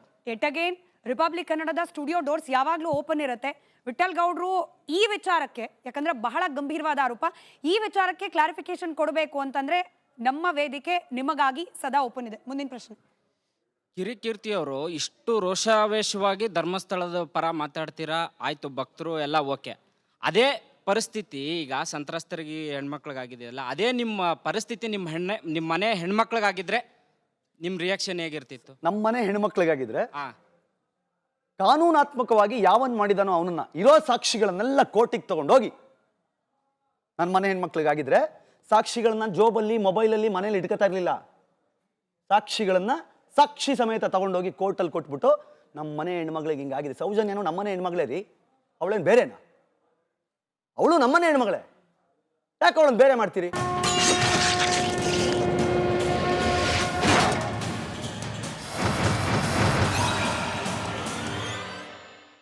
ಕೀರ್ತಿ ಅವರೇ, ಅಷ್ಟು ಪ್ರಕರಣಗಳು ಕೂಡ ಕಟ್ಟುಕತೆ, ನೀವು ಹೇಳ್ದ ಹಾಗೆ ಯಾರೋ ಕಟ್ತಾ ಇರುವ ಕತೆ ಆಗ್ಲಿಕ್ಕೆ ಹೇಗೆ ಸಾಧ್ಯಪ್ಪ? ನಾವು ಆನೆ ಮಾವುತ ಹಾಗೆ ಆತನ ಸಹೋದರಿಯಿಂದ ಪ್ರಾರಂಭವಾಗಿ ಇಲ್ಲಿವರೆಗೂ ಅನನ್ಯ ಭಟ್ ಪ್ರಕರಣ, ಪದ್ಮಲತಾ ಪ್ರಕರಣ, ಸೌಜನ್ಯ ಪ್ರಕರಣ, ಹೀಗೆ ಅನೇಕ ಪ್ರಕರಣ ಇದೆಲ್ಲವೂ ಕೂಡ ಗಿರೀಶ್ ಮಠಣ್ಣನವರ್ ಅವ್ರು ಹೇಳೋ ಪ್ರಕಾರ Bermuda triangle, Dharmasthala Bermuda triangle. ನೀವು ಒಂದು ವಿಷಯ ಹೇಳ್ತೀನಿ, ದಯವಿಟ್ಟು ಗಿರೀಶ್ ಮಠಣ್ಣನವ್ರು ಸೀರಿಯಸ್ ಆಗಿ ತಗೋಬೇಡಿ. ಅವ್ರು ಯಾಕಂತಂದ್ರೆ ಹಂದಿಗಳು, ಮುಳ್ಳಂದಿಗಳು, ಉಡಗಳು 5 ಅಡಿ ಆಳದಲ್ಲಿ ಹೋಗಿ ಬುರುಡೆಯನ್ನ ತಗೊಂಬರೋದೆಲ್ಲ ನೋಡ್ಬಿಟ್ಟಾರ ಅವರು. 5 ಅಡಿ ಆಳದಲ್ಲಿ ಹೋಗಿ ಬುರುಡೆ ತರೋದು ನಾವು ನೋಡಿದ್ಮೇಲೆ ನಾವೀಗ ಅದನ್ನೆಲ್ಲ ಅವ್ರು ಹೇಳಿದಾರೆ ಅಂತ ಚರ್ಚೆ ಮಾಡ್ತಾ ಕೂತ್ಕೊಂಡ್ರೆ ಅದು ಕಾಮಿಡಿ ಆಗ್ಬಿಡುತ್ತೆ, ಆಯ್ತಾ? ಮೇಲೆ ದಿನಕ್ಕೊಂದು ಹೊಸ ಸ್ಟೋರಿ ನಾನು ನಿಮ್ಗೆ ಹೇಳ್ತೀನಿ. ನೆನ್ನೆ ಸಹಿತ ಗಿರೀಶ್ ಸ್ಟೋರಿ ಯಾವುದು ಆಯ್ತು, ಗಿರೀಶ್ ಮಠಣ್ಣನವರನ್ನ ಬಿಟ್ಟು ಬಿಡೋಣ. ಅನನ್ಯ ಭಟ್ ಕಾಣೆ ಆಗಿರೋದು ಸುಳ್ಳ, ಪದ್ಮಲತಾ ಮರ್ಡರ್ ಆಗಿರೋದು ಸುಳ್ಳ. ನಿಮ್ಮ ಮನೇಲಿ ಒಂದು ಹೆಣ್ಮಗಳು ಕಾಣೆ ಆದ್ರೆ ಎಷ್ಟು ವರ್ಷ ಆದ್ಮೇಲೆ ಕಂಪ್ಲೇಂಟ್ ಕೊಡ್ತೀರಿ? ನಿಮ್ಮ ಮನೇಲಿ ಒಂದು ಹೆಣ್ಣು ಮಗಳು ಕಾಣೆ ಆದ್ರೆ ಎಷ್ಟು ವರ್ಷ ತಗೊಂಡಿಲ್ಲ ಅಂತ ಆಕೆ ತಾಯಿ ಹೇಳ್ತಿದ್ದಾರೆ. ಅವರು CBI stenographer. Do you believe it? ಒಬ್ಬ CBI ಅಲ್ಲಿ ಎಂಪ್ಲಾಯ್ ಆಗಿರೋರಿಗೆ ದೇಶದ ಯಾವುದೇ ಮೂಲೆಯಲ್ಲಿ ಹೋಗಿ ಕಂಪ್ಲೇಂಟ್ ಕೊಡ್ಬೋದು ಅನ್ನೋದು ಗೊತ್ತಿಲ್ವಾ? ಸೌಜನ್ಯ ಕೇಸ್ನಲ್ಲಿ CBI ಹ್ಯಾಂಡಲ್ ಮಾಡಬೇಕಾದ್ರೆ ಕಲ್ಕತ್ತಾದ CBI ಆಫೀಸಲ್ಲಿ ಕೆಲಸ ಮಾಡ್ತಿದ್ದವ್ರಿಗೆ ಒಂದು ಮೇಲ್ ಹಾಕಿ ನನ್ನ ಹೆಣ್ಣುಮಗಳು ಅಲ್ಲೇ ಮಿಸ್ ಆಗಿದ್ದಾಳೆ, ಅವಳಿಗೊಂದು ನ್ಯಾಯ ಕೊಡಿಸುವ ನಿಟ್ಟಿನಲ್ಲಿ ನೀವು ಕೆಲಸ ಮಾಡ್ಕೊಡ್ಬೇಕು ಅಂತಂದ್ರೆ don't you think that's possible? ನೀವು ಎಮೋಷನಲ್ ಅಂತೀರಿ ಕೀರ್ತಿ ಅವರೇ, ಬಟ್ ಪ್ರಾಕ್ಟಿಕಲ್ ಪ್ರಶ್ನೆ. ಒಬ್ಬ ಸೌಜನ್ಯ ತಾಯಿ ಸುಳ್ಳು ಹೇಳ್ತಾರೆ, ಒಬ್ಬ ಅನನ್ಯ ಭಟ್ ತಾಯಿ ಸುಳ್ಳು ಹೇಳ್ತಾರೆ, ನಿಜ ಹೇಳ್ತಿರೋದು ಯಾರು? ಕೀರ್ತಿ ಅವರ? ಆಯ್ತು, ಒಂದು ಕೆಲಸ ಮಾಡಿ, ಅನನ್ಯ ಭಟ್ ಒಂದು ಫೋಟೋ ಕೊಡಿಸಿ ನನಗೆ. ಅವ್ರ ತಾಯಿ ಅಲ್ವಾ? ಅನನ್ಯ ಭಟ್ ಒಂದು ಫೋಟೋ ಕೊಡೋಕೆ ಹೇಳಿ. ಎಲ್ಲಿದೆ ಅನನ್ಯ ಭಟ್ ಫೋಟೋ? ಆಯಿತು, ಧರ್ಮಸ್ಥಳ ಸ್ಟೇಷನ್ಗೆ ಹೋಗಿ ಕೇಸ್ ಮಾಡಿದ್ರು NCR, ನಾನ್ ಕಾಗ್ನಿಸೆಂಟು. ಯಾಕೆ ಹಠಕ್ಕೆ ಬಿದ್ದು ಈಗಲೂ ಹೋಗಿ ವಿಧಾನಸೌಧದಲ್ಲಿ ಕುತ್ಕೊಂಡು ರಿಓಪನ್ ಮಾಡಿಸಿ FIR ಮಾಡಿಸಿ. ಜನಗಳ ತಲೆಯಲ್ಲಿ ಹೆಂಗೆ ಅಂತಂದ್ರೆ ತುಂಬುತ್ತೀರಾ, ಹಿಂಗಾಗ್ಬಿಟ್ಟಿದೆ ಅಂತ. ಯಾರಿಗೆ ಗೊತ್ತಿಲ್ಲ, ನಾವು NCR ಮಾಡ್ಬಿಟ್ಟು ಬಂದ್ಬಿಡ್ತೀರಾ. ಜನ ನೀವು ಹೇಳಿದ್ದನ್ನಷ್ಟೇ ನೆನ್ಪಿಡ್ಕೊಂಡು ಕೇಳಿಸ್ಕೊಂಡು ಕುತ್ಕೋಬೇಕು. ಹಾಗಾದ್ರೆ ಪದ್ಮಲತಾ ಪ್ರಕರಣ ಕಟ್ಟುಕತೆ, ಅನನ್ಯ ಭಟ್ ಪ್ರಕರಣ ಕಟ್ಟುಕತೆ, ಸೌಜನ್ಯ ಪ್ರಕರಣ ಡೆಲಿಬ್ರೇಟ್ ಧರ್ಮಸ್ಥಳ ಅಟ್ಯಾಕ್. ನೋಡಿ, ಇವತ್ತು ಆನೆ ಮಾವತನ ಕೇಸು ರಿಪೋರ್ಟ್ ಆಗಿದೆ ಅಲ್ಲ, ಯಾರ ಹತ್ರನಾದ್ರೂ ಅದು ದಾಖಲೆ ಇದೆ ಅಂತ ಯಾರ್ಯಾರು ವಾದ ಮಾಡ್ತಾ ಇದ್ದಾರೆ, ಅದಕ್ಕೆ ಪೂರಕ ದಾಖಲೆಗಳಿದೆ. ಅದು ರಿಪೋರ್ಟ್ ಆಗಿರೋ ಕೇಸು. ರಿಪೋರ್ಟ್ ಆಗಿರೋ ಕೇಸ್ನ ಯಾವತ್ತಾದ್ರೂ ಹೋಗಿ ನೀವು ಎನಿ ಡೇ ಓಪನ್ ಮಾಡಿಸ್ಬೋದು. ನೋಡಿ, ಇದರಲ್ಲಿ ಅಪರಾಧಿ ಅವತ್ತು ಸಿಕ್ಕಿರಲಿಲ್ಲ, ಬಟ್ ಅದರಲ್ಲಿ ಅಪರಾಧಿ ಯಾರು ಅಥವಾ ಆರೋಪಿ ಯಾರು ಅನ್ನೋದಕ್ಕೆ ನಮ್ಮ ಹತ್ರ ಮಾಹಿತಿಗಳಿದೆ. ಅಂದ್ರೆ ಓಪನ್ ಮಾಡ್ಬೋದು ರಿಪೋರ್ಟ್. ಯಾಕೆ ಮಾಡಲ್ಲ? ಯಾಕೆ? ನನ್ನ ಪ್ರಶ್ನೆ ಇಷ್ಟೇ. ನೀವು ಆರೋಪಗಳನ್ನು ನೀವೇನ್ ಅರ್ಥ ಮಾಡ್ಕೊಂಡಿದ್ದೀರಾ? ಯಾಕೆ ಮಾಡ್ತಿಲ್ಲ?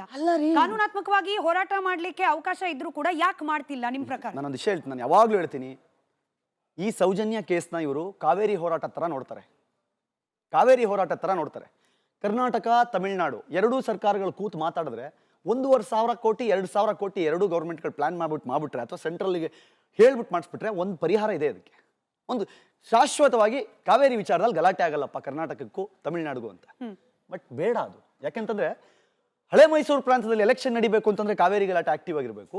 ತಮಿಳುನಾಡಿನ ಒಂದಿಷ್ಟು ಕಾವೇರಿ ನದಿ ಪಾತ್ರದಲ್ಲಿ ಇರುವಂತಹ ಜಿಲ್ಲೆಗಳಲ್ಲಿ ಎಲೆಕ್ಷನ್ ನಡಿಬೇಕು ಅಂತಂದ್ರೆ ಕಾವೇರಿ ಆಕ್ಟಿವ್ ಆಗಿರಬೇಕು. ಸೌಜನ್ಯ ಹೋರಾಟಗಾರರಲ್ಲಿ ಯಾರು ಆಕ್ಟಿವ್ ಪೊಲಿಟಿಷಿಯನ್ಸ್ ಇಲ್ಲ. ಇವ್ರಿಗೆ ನೋಡಿ, ಇಲ್ಲಿ ಯಾರಾದ್ರೂ ಒಬ್ಬ ಆರೋಪಿ ಅಂತಲೋ ಅಪರಾಧಿ ಅಂತಲೋ ಪ್ರೂವ್ ಆಯ್ತು ಅಂತಂದ್ರೆ ಅವತ್ತಿಂದ ನೀವು ಧರ್ಮಸ್ಥಳದ ಕಡೆ ಬೆಟ್ ಮಾಡಂಗಿಲ್ಲ.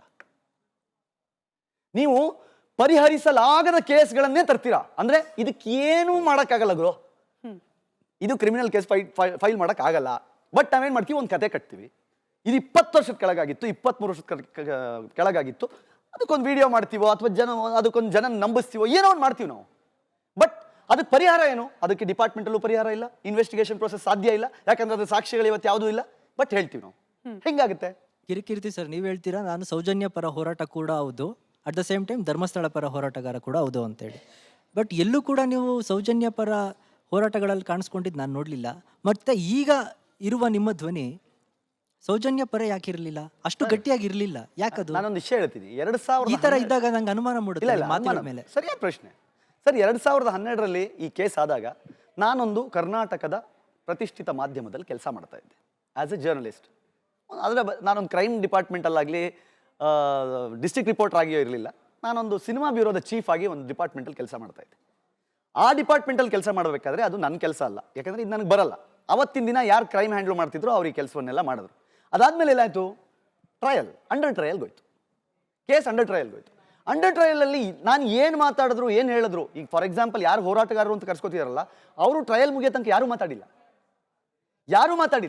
ಜಡ್ಜ್ಮೆಂಟ್ ಆದ ಕೂಡಲೇ ನಾನೇನು ಮಾಡಿದೆ, ಕಾಪಿ ತರಿಸ್ಕೊಂಡೆ ಫಸ್ಟು. ಯಾಕಂದ್ರೆ ನನ್ನ ಆಸಕ್ತಿ ಏನಾಗಿದೆ ಅಂತ. ಇದೇ ಅದರಲ್ಲಿ ಬೇಕಾದಷ್ಟು ಲೂಪ್ ಹೋಲ್ಗಳು, ಇದೇ ಅದರಲ್ಲಿ ಬೇಜಾನ್ ಸಮಸ್ಯೆಗಳು. ನಾನೊಂದು primary witness number 1 Jandap Gowda straight away ನಾನು ಅದೇ ಹೇಳ್ತೀನಿ. ಆಶ್ಚರ್ಯ ಆಯಿತು ನನಗೆ, ಯಾಕಂಗೆ ಹೇಳಿದ್ರು ಅವರು, ಸಂಬಂಧನೇ ಇಲ್ಲ ಇದಕ್ಕೆ.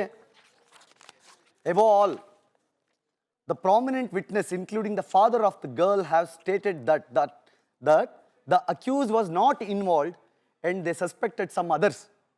This being the evidence, the trial court is justified in acquitting the accused. ಅದು ಒಂದ್ಸತಿ ತೋರಿಸಬಹುದಾ? ಖಂಡಿತ. ಆರ್ಡರ್ ಕಾಪಿ ನಾನು ಹೇಳ್ತಾ ಇರೋದು. ಯಾಕೆ ಅವನು ಅಕ್ವಿಟ್ ಆದ ರೀ? ಪ್ರೈಮರಿ ವಿಟ್ನೆಸ್ ನಂಬರ್ 1 ಅವರಪ್ಪ ಚಂದಪ್ಪ.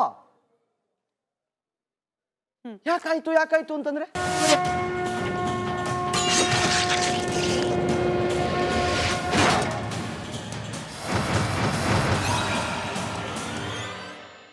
ಇದು ನೀವು ಬರೀ ಧರ್ಮಸ್ಥಳದ ಬಗ್ಗೆ ಮಾತಾಡ್ತಾ ಇದ್ದೀರಾ, ಇದರಿಂದ ಸೌಜನ್ಯ ನ್ಯಾಯ ಕೊಡಿಸೋದ್ರಲ್ಲಿ ದಿಕ್ಕು ತಪ್ತಾ ಇದೆ ಅಂತ ಅನಿಸ್ತಾ ಇಲ್ವಾ ನಿಮಗೆ? ಮೇಡಮ್, ಧರ್ಮಸ್ಥಳಕ್ಕೆ ನ್ಯಾಯ ಕೊಡಿಸುವ ಧರ್ಮಸ್ಥಳದ ವಿಚಾರ ಹಿಡ್ಕೊಂಡು ಸೌಜನ್ಯಗೆ ನ್ಯಾಯ ಕೊಡಿಸುವ ಅಂತ ಬರದೇ ಇಲ್ಲ ಮೇಡಮ್. ಇಲ್ಲಿ ವಿಷಯ ಕ್ಲಿಯರ್ ಇದೆ. ಸೌಜನ್ಯಗೆ ನ್ಯಾಯ ಕೊಡಿಸುವ ನಿಟ್ಟಿನಲ್ಲಿ ಹೋರಾಡ್ತಾ ಇರುವವರು ನೀವು ಇದನ್ನು ಡೈವರ್ಟ್ ಮಾಡಿ ಅದನ್ನು ದೇವಸ್ಥಾನದ ಕಡೆ ತಿರುಗಿಸ್ಬೇಡಿ ಅನ್ನೋದಷ್ಟೇ ನಮ್ಮ ವಾದ.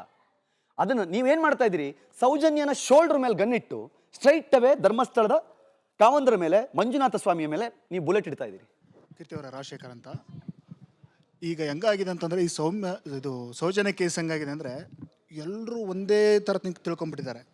ಇವರೇ ಆರೋಪಿಗಳು, ವೀರೇಂದ್ರ ಹೆಗ್ಗಡೆ ಅವರೇ ಅಕ್ಯೂಸ್, ಅವರನ್ನೇ ಟೀಕೆ ಮಾಡಬೇಕು ಅಂತ. ಇದು ಹೆಂಗಾಗಿದೆ ಅಂದರೆ, ಒಂದು ಸ್ಟ್ರೇಟ್ ಹೋಗ್ಬಿಟ್ಟಿದ್ದಾರೆ, ಯೂಟರ್ನ್ ತೊಗೊಂಬರ್ಬೇಕು. ನೀವು ಒಬ್ಬ ಯೂಟ್ಯೂಬರು, ಕನ್ನಡ ಪರ ಹೋರಾಟಗಾರ, ನೀವೇನು ಅನ್ಕೋತೀರೋ ಗೊತ್ತಿಲ್ಲ.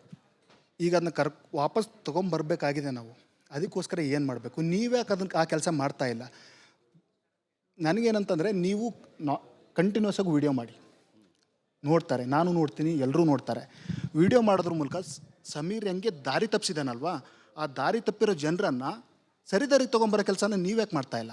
ನಾನೇ ಮಾಡ್ತಾ ಇರೋದು. ಇದಕ್ಕೆ ಆಡ್ ಆನ್ ಆಗಿ ನೆನ್ನೆ ಟ್ವಿಟರ್ ಅಲ್ಲಿ ವೈರಲ್ ಆದ ಒಂದು ವಿಡಿಯೋ ಬಹಳಷ್ಟು ಜನ ಅದನ್ನ ಶೇರ್ ಮಾಡಿದ್ದಾರೆ ಕೂಡ. ಒಂದು ಬದಿಯಾದ ವಿಡಿಯೋಗಳಿಗೆ ಸಿಕ್ಕಾಪಟ್ಟೆ ಫಂಡಿಂಗ್ ಆಗ್ತಾ ಇದೆ. ಧರ್ಮಸ್ಥಳದ ಪರವಾಗಿಯೂ ಕೂಡ ಫಂಡಿಂಗ್ ಆಗೋದ ಅವಶ್ಯಕತೆ ಇದೆ. ಯಾರೆಲ್ಲ ಹಿಂದೂ ಪರ, ಧರ್ಮಸ್ಥಳದ ಪರ ಅಂತ ಹೇಳ್ತಿದ್ದೀರಿ, ಫಂಡ್ ಮಾಡಿ ನಾವು ಕೂಡ ವಿಡಿಯೋ ಮಾಡೋಣ. ಯಾಕಂದ್ರೆ ಜನ ನಂಬೋದೇ ವಿಡಿಯೋನ ಈ ಕಾಲದಲ್ಲಿ. ಇದನ್ನ ಲಾಲಾಜಿತ್ ನಾಯಕ್ ಅಂತ ನನ್ನ ಗೆಳೆಯನೇ ಮಾಡಿರೋದು ವಿಡಿಯೋ. ಯೋಚನೆ ಮಾಡಿ, ನೀವೇ ನೋಡ್ತಾ ಇದ್ದೀರಾ, ಒಂದು ಕಡೆಯ ವಿಡಿಯೋಗಳು ಹೆಂಗೆ ಅಂತಂದರೆ ಅದಕ್ಕೆ ಮಿಲಿಯನ್ ಲೆಕ್ಕ ಇಲ್ಲ. ನಾನು ಹೇಳ್ತೀನಿ, ಇದೊಂದು ಸಮೂಹ ಸನ್ನಿ. ನಾನು ಯಾವಾಗಲೂ ಹೇಳ್ತೀನಿ, ಈ ಸಮೂಹ ಸನ್ನಿ ಆದಾಗಿದೆಯಲ್ಲ, ಅದರಿಂದ ಹೊರಗಡೆ ಕರ್ಕೊಂಬರೋದು ತುಂಬ ಕಷ್ಟ. ಅಲ್ಲಿ ನಿಮಗೆ ಡಾಕ್ಯುಮೆಂಟ್ಸ್ ಬೇಡ, ಈ ಪೇಪರ್ಸ್ ಬೇಡ, ಸತ್ಯಗಳು ಬೇಡ, ಏನು ಬೇಡ, ಒಂದು AI ವಿಡಿಯೋ.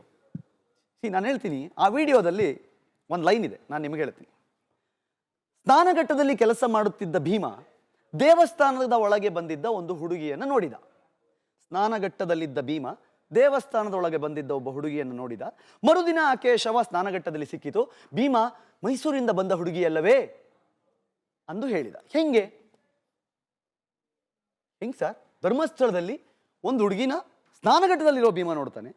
ಭೀಮ ಆ ಹುಡುಗಿ ಬಾಡಿ ನೋಡಿದ ತಕ್ಷಣ ಹೇಳ್ತಾನೆ, ಮೈಸೂರಿಂದ ಬಂದಿದ್ದ ಹುಡುಗಿ ಅಲ್ವೇ? ಎಲ್ಲರೂ ಸೌಜನ್ಯ ಬಗ್ಗೆ ಮಾತಾಡ್ತಾ ಇದ್ದಾರೆ. ಅದೇ ಡಿಸ್ಟಿಕಲ್ಲೇ ಒಂದೊಂದು ಕೇಸ್ ನಡೆಯುತ್ತೆ. ಸೌಮ್ಯ ಭಟ್ ಆರೋಪಿ ಯಾರು ಅಂತಲೂ ಗೊತ್ತು. ಆ ಆರೋಪಿ ಸೀದಾ ಏನು ಮಂಗಳೂರು ಜೈಲಿದೆಯಲ್ಲ, ಸೀದಾ ಹಂಗೆ ತಪ್ಪಿಸ್ಕೊಂಡು ಹೋಗ್ತಾನೆ. ಒಂದು ಸಲ ತಪ್ಪಿಸ್ಕೊಂಡು ಹೋಗ್ತಾನೆ, ಮತ್ತೆ ಹಿಡ್ಕೊಂಬರ್ತಾರೆ, ಮತ್ತೆ ಇನ್ನೊಂದು ಸಲ ಸೇಮ್ ಅದೇ ಪ್ಯಾಟರ್ನಲ್ಲಿ ತಪ್ಪಿಸ್ಕೊಂಡು ಹೋಗ್ತಾನೆ. ಅಶ್ರಫ್ ಇನ್ನೂ ಯಾಕೆ ಅರೆಸ್ಟ್ ಮಾಡಿಲ್ಲ ಸರ್? ನಾನು ನಿಮಗೆ ಒಂದು ವಿಷಯ ಮುಗಿಸಿಲ್ಲ.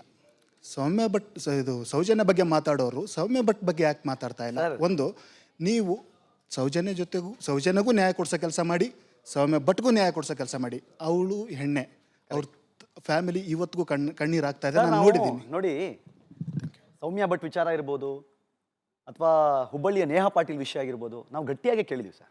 ಶಿವಶಂಕರ್ ಅಂತ ಕೀರ್ತಿಯವರೇ, ಈಗ ಸುಮಾರು ವರ್ಷಗಳಿಂದ ಸೌಜನ್ಯ ಪರ ಇರೋರು ಅಥವಾ ಧರ್ಮಸ್ಥಳದ ವೀರೇಂದ್ರ ಹೆಗ್ಗಡೆ ಅವರ ಪರವಾಗಿರೋರು ಕೂಡ ಸರಿಯಾದ ತನಿಖೆ ಆಗಲಿ, ಸತ್ಯಾಂಶ ಹೊರಬರಲಿ, ಆ ಸತ್ಯಾಂಶದ ರಿಸಲ್ಟ್ ಏನೇ ಇದ್ರೂ ಒಪ್ಕೊಳ್ಳೋಕ್ಕೆ ನಾವೆಲ್ಲ ರೆಡಿ ಇದ್ವಿ. ಒಬ್ಬ ಶ್ರದ್ಧಾ ಕೇಂದ್ರದ ಅಭಿಮಾನಿಯಾಗಿ ಇದನ್ನು ಒಪ್ಕೊಳ್ಳೋಕೆ ರೆಡಿ ಇದ್ವಿ. ಆದರೂ ಕೂಡ ಒಂದು ಸಣ್ಣ ಸಾಕ್ಷ್ಯ ಕೂಡ ಇಲ್ಲ, ಸಾಕ್ಷಿಗಳ ಮೇಲೆ ಪ್ರಭಾವ ಬೀರಿದ್ದಂಥ ಕುರುಹು ಕೂಡ ಇಲ್ಲ.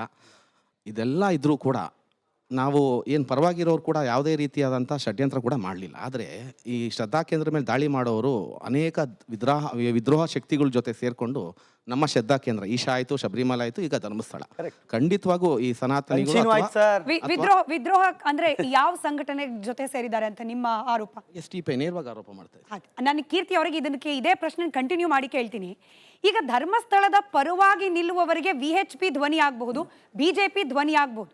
ಸೌಜನ್ಯ ಪರವಾಗಿ ನಿಲ್ಲುವವರಿಗೆ STPI, ಅದು ಕೂಡ ಒಂದು ಪೊಲಿಟಿಕಲ್ ಪಾರ್ಟಿ.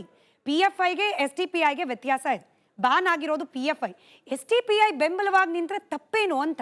ದೇವಸ್ಥಾನಗಳ ಧ್ವಂಸ ಮಾಡಿರೋದು ಪರವಾಗಿ ಅವರು ವಕಾಲತ್ ವಹಿಸಿದ್ದಾರೆ, ಅದ್ರದ್ದು ನೇರ ಆರೋಪ. ಸರಿ, ಇದನ್ನು ಸೇರಿಸಿ ಉತ್ತರ ಕೊಡಿ. ನನಗೆ ಇಲ್ಲಿ ಸ್ವಲ್ಪ ಇತಿಹಾಸಕ್ಕೆ ಹೋಗ್ಬೇಕಾಗತ್ತೆ. ನಾವು ಹಿಂದೂಗಳ ವಿಚಾರ ಬಂದಾಗ, ಹಿಂದೂ ದೇವಸ್ಥಾನಗಳ ವಿಚಾರ ಬಂದಾಗ, ಲವ್ ಜಿಹಾದ್ ವಿಚಾರ ಬಂದಾಗ, ಈ ಹಿಂದೆ ಯಾವುದೋ ಒಂದು ಸಂಸ್ಥೆ ಹೇಗೆಲ್ಲ ಪ್ರಶ್ನೆ ಮಾಡಿದೆ, ಹೇಗೆಲ್ಲ ನಮ್ಮನ್ನು ಟಾರ್ಗೆಟ್ ಮಾಡಿದೆ, ಹೇಗೆಲ್ಲ ನಮ್ಮನ್ನು ಅಟ್ಟಾಡಿಸಿದೆ, ಯಾವ ರೀತಿಯಲ್ಲಿ ನಮ್ಮನ್ನು ಟಾರ್ಗೆಟ್ ಮಾಡಿ ರುಬ್ಬಿದೆ ಅನ್ನೋದನ್ನೆಲ್ಲ ನಾವು ನೋಡಿದ್ದೀವಿ. ನಾವು ಬಿಡಿ, ನಾನು ಯಾವಾಗಲೂ ಹೇಳ್ತೀನಿ, ಹಿಂದೂಗಳು ಕಲಿಯೋದು ಭಾಳ ಇದೆ ರೀ.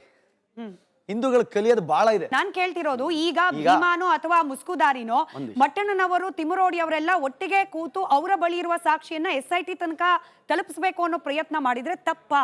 ಅದನ್ನ ಹೇಳ್ಬೋದಲ್ಲ. ಭೀಮಾ ಯಾರನ್ನು ಭೇಟಿ ಮಾಡಿಲ್ಲ, ನೇರವಾಗಿ ಲಾಯರ್ ಹತ್ರ ಬಂದ, ಲಾಯರ್ ಕರ್ಕೊಂಡು ಕೋರ್ಟ್ಗೆ ಎದುರುಗಡೆ ನಿಲ್ಸಿದ್ರು. ಕೋರ್ಟಲ್ಲಿ ಅವ್ನು ಏನು ಸ್ಟೇಟ್ಮೆಂಟ್ ಕೊಟ್ಟ 164 ಅಲ್ಲಿ ಅನ್ನೋದು ಸಹಿತ ಲಾಯರ್ಗೂ ಗೊತ್ತಿಲ್ಲ ಅನ್ನೋದಾದ್ರೆ ಇವ್ರಿಗೆಲ್ಲ ಹೆಂಗ್ ಗೊತ್ತಾಯ್ತು? ಇವ್ರಿಗೆ ಹೆಂಗ್ ಗೊತ್ತಾಯ್ತು? ನಿನ್ನೆ ಒಂದು ಪಾಯಿಂಟ್ನಲ್ಲಿ ಮಣ್ಣು ಬಿದ್ದಿದೆ ಅಂತ ಹೇಳಿ ಒಂದು ವಿಡಿಯೋ ಮಾಡಿದ್ರು ಗಿರೀಶ್ ಮಟ್ಟಣ್ಣನವರು. ಇನ್ನೂ ಸ್ಪಾಟ್ ತೋರಿಸಿ ಒಂದು 20-30 ನಿಮಿಷ ಆಗಿಲ್ಲ, ಅಷ್ಟೊತ್ತಿಗೆ ಸ್ಪಾಟ್ನ ಶೂಟ್ ಆಗಿದೆ, ಅಲ್ಲಿಂದ ಫೋಟೋಸ್ ಬಂದಿದೆ, ವಿಡಿಯೋ ಎಡಿಟ್ ಆಗಿದೆ, ವಿಡಿಯೋ ಅಪ್ಲೋಡ್ ಆಗಿದೆ. ಅಂದ್ರೆ ಯಾವ ಪಾಯಿಂಟ್ಗೆ ಹೋಗಬೇಕು ಅನ್ನೋದನ್ನು ಇವರೇ ಡಿಸೈಡ್ ಮಾಡ್ತಾರ. ಆ ಪಾಯಿಂಟ್ಗೆ ಹೋದ್ಮೇಲೆ ಅದನ್ನ ಹೆಂಗೆ ತಿರುಚಬೇಕು ಅನ್ನೋದು ಇವರೇ ಡಿಸೈಡ್ ಮಾಡ್ತಾರೆ. ಅನನ್ಯ ಭಟ್ ಪರ ವಕೀಲರಾದ ಮಂಜುನಾಥ್ ಹೇಳ್ತಾರೆ, ಅಲ್ಲಿ ಇನ್ ಕೇಸ್ ಯಾವೆಲ್ಲ ಸ್ಪಾಟ್ ಗಳನ್ನ ಈತ ಗುರುತಿಸಿದ್ದಾನೋ ಅಲ್ಲಿ ಮೂಳೆ ಸಿಗದೆ ಹೋದ್ರೆ ಭೀಮನ್ ತಪ್ಪಲ್ಲ ಅದು. ಈಗ ಆಲ್ರೆಡಿ ಸಾಕ್ಷ್ಯಗಳನ್ನ ಮುಗಿಸ್ ಹಾಕೋ ಪ್ರಯತ್ನಗಳು ಆಗ ಹೋಗ್ಬಿಟ್ಟಿದೆ. ಫಾರ್ ಎಕ್ಸಾಂಪಲ್ ನೀವ್ ಹೇಳಿದ ಸ್ಪಾಟ್ ನಲ್ಲಿ ಮಣ್ಣು ಹಾಕ್ದಂಗೆ ಇನ್ ಭೀಮನ್ ತಪ್ಪಲ್ವಂತೆ ಮೂಳೆ ಸಿಗದೆ ಹೋದ್ರೆ. ಈಗ SIT ಇಲ್ಲಿ ನಾನು ಹೇಳ್ತೀನಿ, ಇದೇ ಮಂಜುನಾಥ್ ಅವರು ಯಾರು ಹೇಳ್ತಾ ಇದ್ದೀರಾ, ಸುಜಾತ ಭಟ್ ಅವ್ರ ಲಾಯರು, ನನಗಿನ್ನೂ ನೆನಪಿದೆ. ಅವರು 13 ಪಾಯಿಂಟ್ ಆದ ಕೂಡಲೇ ಯಾವ್ಯಾವ ಪಾಯಿಂಟಲ್ಲಿ ಎಷ್ಟೆಷ್ಟು ಬಾಡಿ ಸಿಗುತ್ತೆ ಅಂತ ಒಂದು ಡೀಟೇಲ್ಸ್ ಹಾಕಿದ್ರು, ನಿಮ್ಗೆ ಗೊತ್ತಿದ್ರೆ. ಸೊ ಸಿಗದೇ ಇದ್ದಾಗ ಅದರ ಟರ್ನ್ ಚೇಂಜ್ ಆಯಿತು, ಅಂದರೆ ಅದ್ರ ದಿಕ್ಕೇ ಬದಲಾಯಿತು. ಆಮೇಲೆ ನಿನ್ನೆ ನೋಡಿ, ಇಲ್ಲಿಯ ತನಕ ಧರ್ಮಸ್ಥಳದ ಗೇಟ್ನಿಂದ ಮಹಾದ್ವಾರದಿಂದ ಹೊರಗಡೆ ನಡೀತಾ ಇದ್ದಿದ್ದು ನೆನ್ನೆ ಒಳಗಡೆ ಬಂತು, ರತ್ನಗಿರಿ ಬೆಟ್ಟಕ್ಕೆ ಬಂತು. ಸರಿ ಆಯ್ತು, ಪರವಾಗಿಲ್ಲ. SIT ಅವ್ರ ತಾಳ್ಮೆನ ನಾವು ಇಲ್ಲಿ ಮೆಚ್ಚಬೇಕು.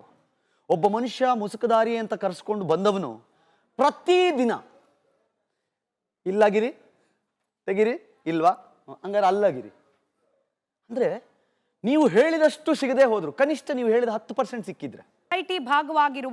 SIT ಭಾಗವಾಗಿರುವ ಮಂಜುನಾಥ್ ಅವರು ಇದ್ರಲ್ಲಿ ಬೇರೆ ಏನೋ ಕಾರ್ಯ ಮಾಡ್ತಿದ್ದಾರೆ.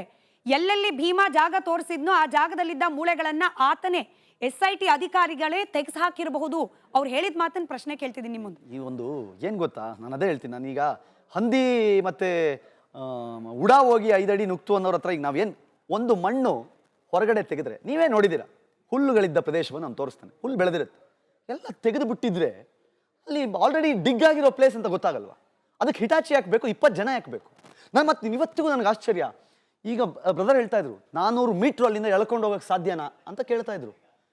ಸರ್, ಒಬ್ಬ ಭೀಮಾ ಮೇಡಮ್, ಒಬ್ಬ ಭೀಮಾ 90-100 kg ಹೆಣಭಾರವನ್ನು ಹೆಗಲ ಮೇಲೆ ಹಾಕೊಂಡು ಬೆಳಗ್ಗೆ ಒಂದು ಸಂಜೆ ಒಂದು ಕಾಡೊಳಗೆ ಹೋಗ್ತಾನೆ, 1-1.5 ಕಿಲೋಮೀಟ್ರು. ಒಬ್ಬನೇ 8 ಅಡಿ ತೋಡ್ತಾನೆ. 8 ಅಡಿ ತೋಡ್ ಮೇಲೆ ಹೆಂಗೆ ಬಂದ ಆಮೇಲೆ ನಂಗೆ ಗೊತ್ತಿಲ್ಲ. 8 ಅಡಿ ತೋಡಿ ಒಳಗಾಕಿ ಮುಚ್ಚಿ ವಾಪಸ್ ಬರ್ತಾನೆ. ನಾವು ಇದನ್ನ ನಂಬಕ್ಕೆ ರೆಡಿ ಇದ್ದೀವಿ. ಒಬ್ಬ ಭೀಮ ಬೆಳಗ್ಗೆ ಒಂದು ಸಾಯಂಕಾಲ ಒಂದು 8 ಅಡಿ ಗುಂಡಿ ತೋಡಿ ಹೂಳಕ್ಕೆ ರೆಡಿ ಆಗುತ್ತೆ.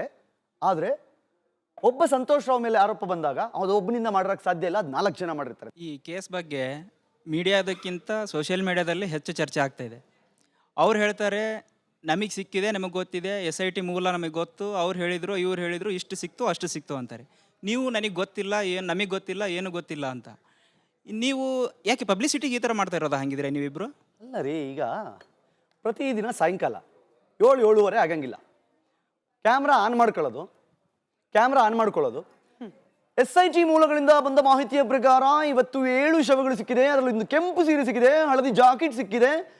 ನಾವು SIT ಮೂಲಗಳಿಂದ ಇವ್ರಿಗೆ ಹೆಂಗೆ ಮಾಹಿತಿ ಬರ್ತಾ ಇದೆ? 1 ದಿನ ನೋಡಿದೆ, 2 ದಿನ ನೋಡಿದೆ, 3 ದಿನ ನೋಡಿದೆ. ನನಗೆ ಇದನ್ನಿಸ್ತು ಯಾಕೋ ಸರಿ ಹೋಗಲ್ಲ. ನಾನು ಬೆಂಗಳೂರಿಂದ ಬೆಳತಂಗಡಿಗೆ ಹೋಗಿ ನಾವು 15-16 ವರ್ಷ ಮೀಡಿಯಾದಲ್ಲಿ ಕೆಲಸ ಮಾಡಿದ್ದೀವಿ, ನಮಗೊಂದು ಮೂಲ ತೆಗಿಯೋಕ್ಕಾಗ್ತಾ ಇಲ್ಲ. SIT ಅವರಿಗೆ ಹೋಗಿ ಒಂದು ಕಾಪಿ ಬರೆದೆ, ಕಂಪ್ಲೇಂಟ್ ಕಾಪಿ ಬರೆದು ಹೇಳಿದೆ, ನೋಡಿ SIT ಅವರೇ, ನಾನು ಸೈಮನ್ ಅಂತೇಳಿ SP ಅವ್ರನ್ನ ಭೇಟಿಯಾದೆ. ಒಂದು 20-25 ನಿಮಿಷ ನಮ್ಮ ಜೊತೆಗೆ ಮಾತಾಡಿದ್ರು. ನಾನು ಕೇಳಿದೆ, ಸರ್ ನೀವು ಆಯ್ದ ಕೆಲವು ಮಾಧ್ಯಮಗಳಿಗೆ ಮಾತ್ರ SIT ಮೂಲಗಳಿಂದ ಮಾಹಿತಿಯನ್ನು ಕೊಡ್ತಾ ಇದ್ದೀರಿ, ನಾವೇನು ತಪ್ಪು ಮಾಡಿದ್ವಿ ನಮಗೂ ಕೊಡಿ ಅಂತ ಕೇಳಿದ್ವಿ. ಅವರಂದ್ರು ಇಲ್ಲಿಯವರೆಗೂ ಯಾವುದೇ ಮಾಹಿತಿಯನ್ನು ಯಾರಿಗೂ ನಾವು ಕೊಟ್ಟಿಲ್ಲ, ಹಾಗೆಲ್ಲಾದರೂ ಕೊಡುವುದಾದರೆ ನಾವು ಪತ್ರಿಕಾಗೋಷ್ಠಿಯನ್ನು ಕರೆದು ಕೊಡ್ತೀವಿ. ಆದರೆ ನೋಡಿ, ಈಗ ಸಡನ್ನಾಗಿ ಭೀಮಾ ಅನ್ನೋ ವ್ಯಕ್ತಿ ಬಂದರು, 106 ಕೇಸು ಅಂತ ಹೇಳಿದ್ರು.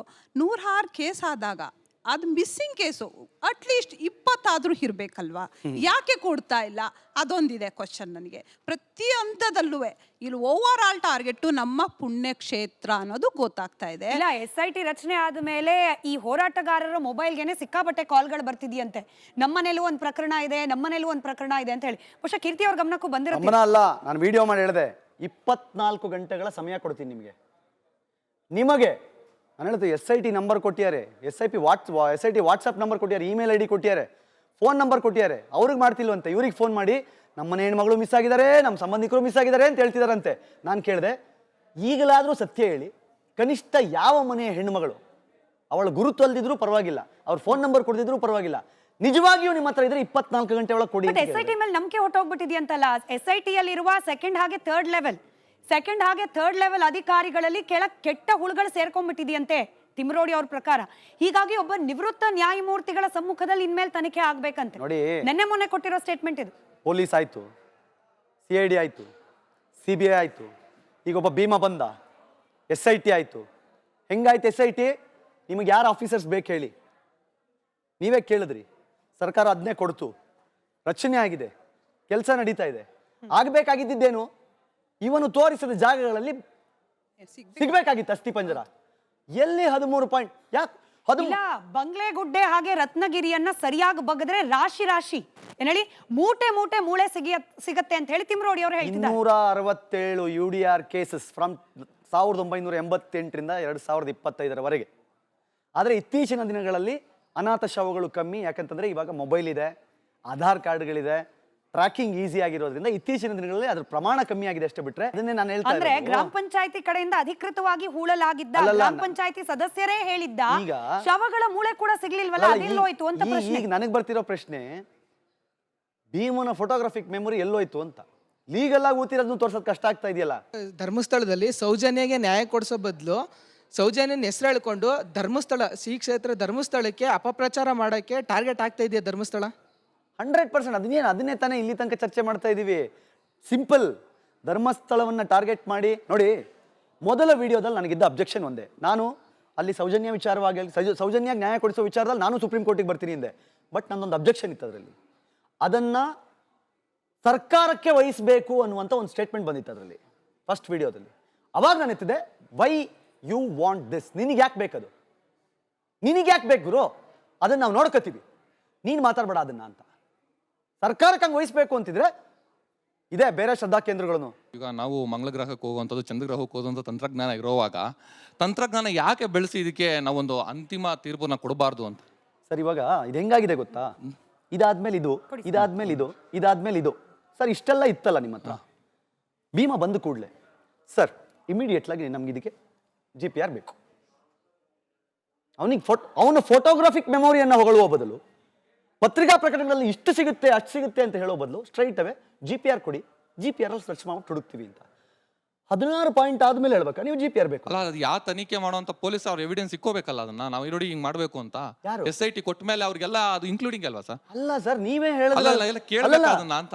ನೀವೇ ಹೇಳಿದ್ರಿ ಅವನಿಗೆ ಫೋಟೋಗ್ರಾಫಿಕ್ ಮೆಮೊರಿ ಇದೆ, ಅವನು ಒಂದೊಂದು ಪಾಯಿಂಟ್ ನಲ್ಲಿ ಹುಡುಕಿ ತೆಗಿತಾನೆ ಅಂತ. ಸರ್, ನಾನು ತನಿಖೆ ಮಾಡೋನು ನನಗೆ ಇರ್ಬೇಕು ಸರ್. ಅದನ್ನ ಬಂದಿದ್ದಾನೆ ಅಂತ ಅಂದ್ರೆ ಅವನು ಅನುಮಾನಿಸ್ಬೇಕು, ಎಲ್ಲ ಸಂಶಯ ಇಟ್ಕೊಂಡು ನಾನು ತನಿಖೆ ಮಾಡ್ಬೇಕಲ್ವಾ ಸರ್? ಸಂಶಯ ಇಟ್ಕೊಂಡು ಬಂದಿದ್ರೆ SIT ರಚನೆನೇ ಆಗ್ತಿರ್ಲಿಲ್ಲ.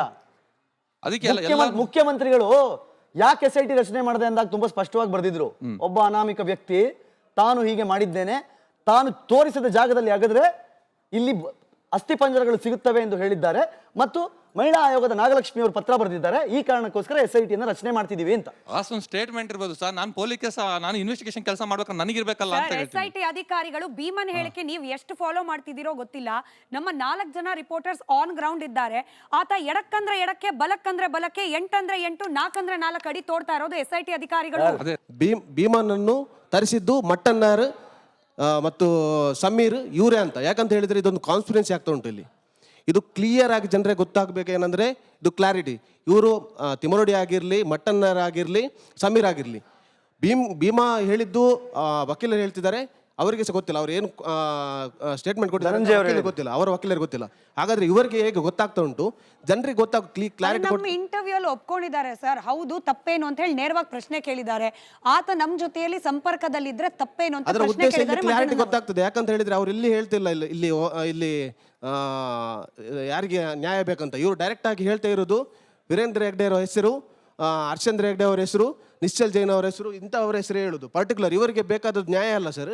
ಇಲ್ಲಿ ಬೇಕಾದದ್ದು ಖಾಲಿ ಇವರು ಧರ್ಮ ಹೊಡೆಯುವುದು. ಪ್ಲಸ್ ಅದಕ್ಕೋಸ್ಕರ ಭೀಮಾ ಅಂತ ಹೇಳುವ ಒಂದು ಜನರನ್ನು ಕರೆಸಿ ಅದೇ ಫಂಡಿಂಗ್, ಎಲ್ಲಿಂದ ಫಂಡಿಂಗ್ ಬರ್ತಾ ಉಂಟು, ನನ್ನ ಪ್ರಕಾರ ಅದೇ ಫಂಡಿಂಗ್ ಇಲ್ಲಿ ಸಹ ಯೂಸ್ ಆಗ್ತಾ ಉಂಟು ಅಂತ ನಾನು ಹೇಳುದು. ಸರ್ ಮದನ್ ಅಂತ SIT ಆಫೀಸರೇ ಒಬ್ಬರು ಥ್ರೆಟನ್ ಮಾಡಿದ್ರಲ್ಲ ಭೀಮಣ್ಣ, ಅದ್ರ ಬಗ್ಗೆ ಏನು ಹೇಳ್ತೀರಾ? ನೀವೇನು ಮಾತಾಡಿಲ್ವಲ್ಲ ಅದ್ರ ಬಗ್ಗೆ ಎಲ್ಲ? ಮಂಜುನಾಥ್ ಗೌಡ, ಹೌದು ಇನ್ವೆಸ್ಟಿಗೇಷನ್ ಆಫೀಸರ್. ಹೌದು. ನಾನು ಕೇಳಿದೆ ಸರ್ ಪ್ರಶ್ನೆ, ನೀವು ಕೇಳಿ.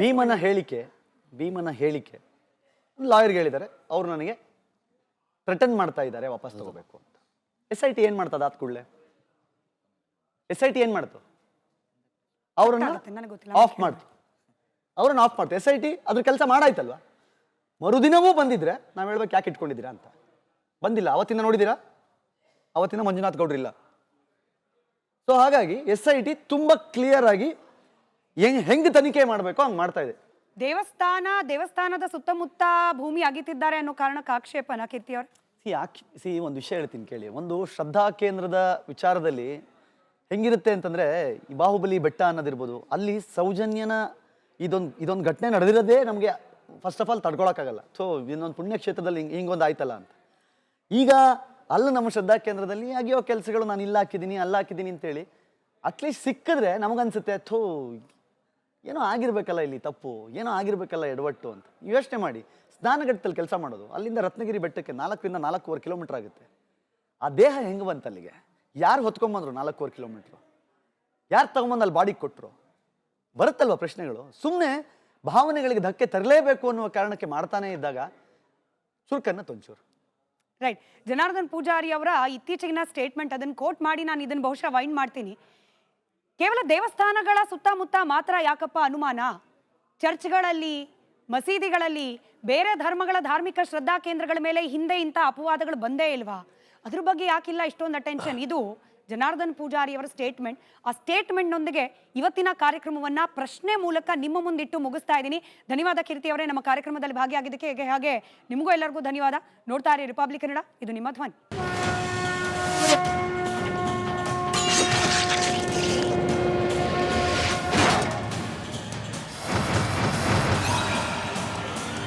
ಚಹಾದ ಅಸಲಿ ಟೇಸ್ಟ್ MDHT+ ನಿಂದಲೇ ಬರುತ್ತೆ.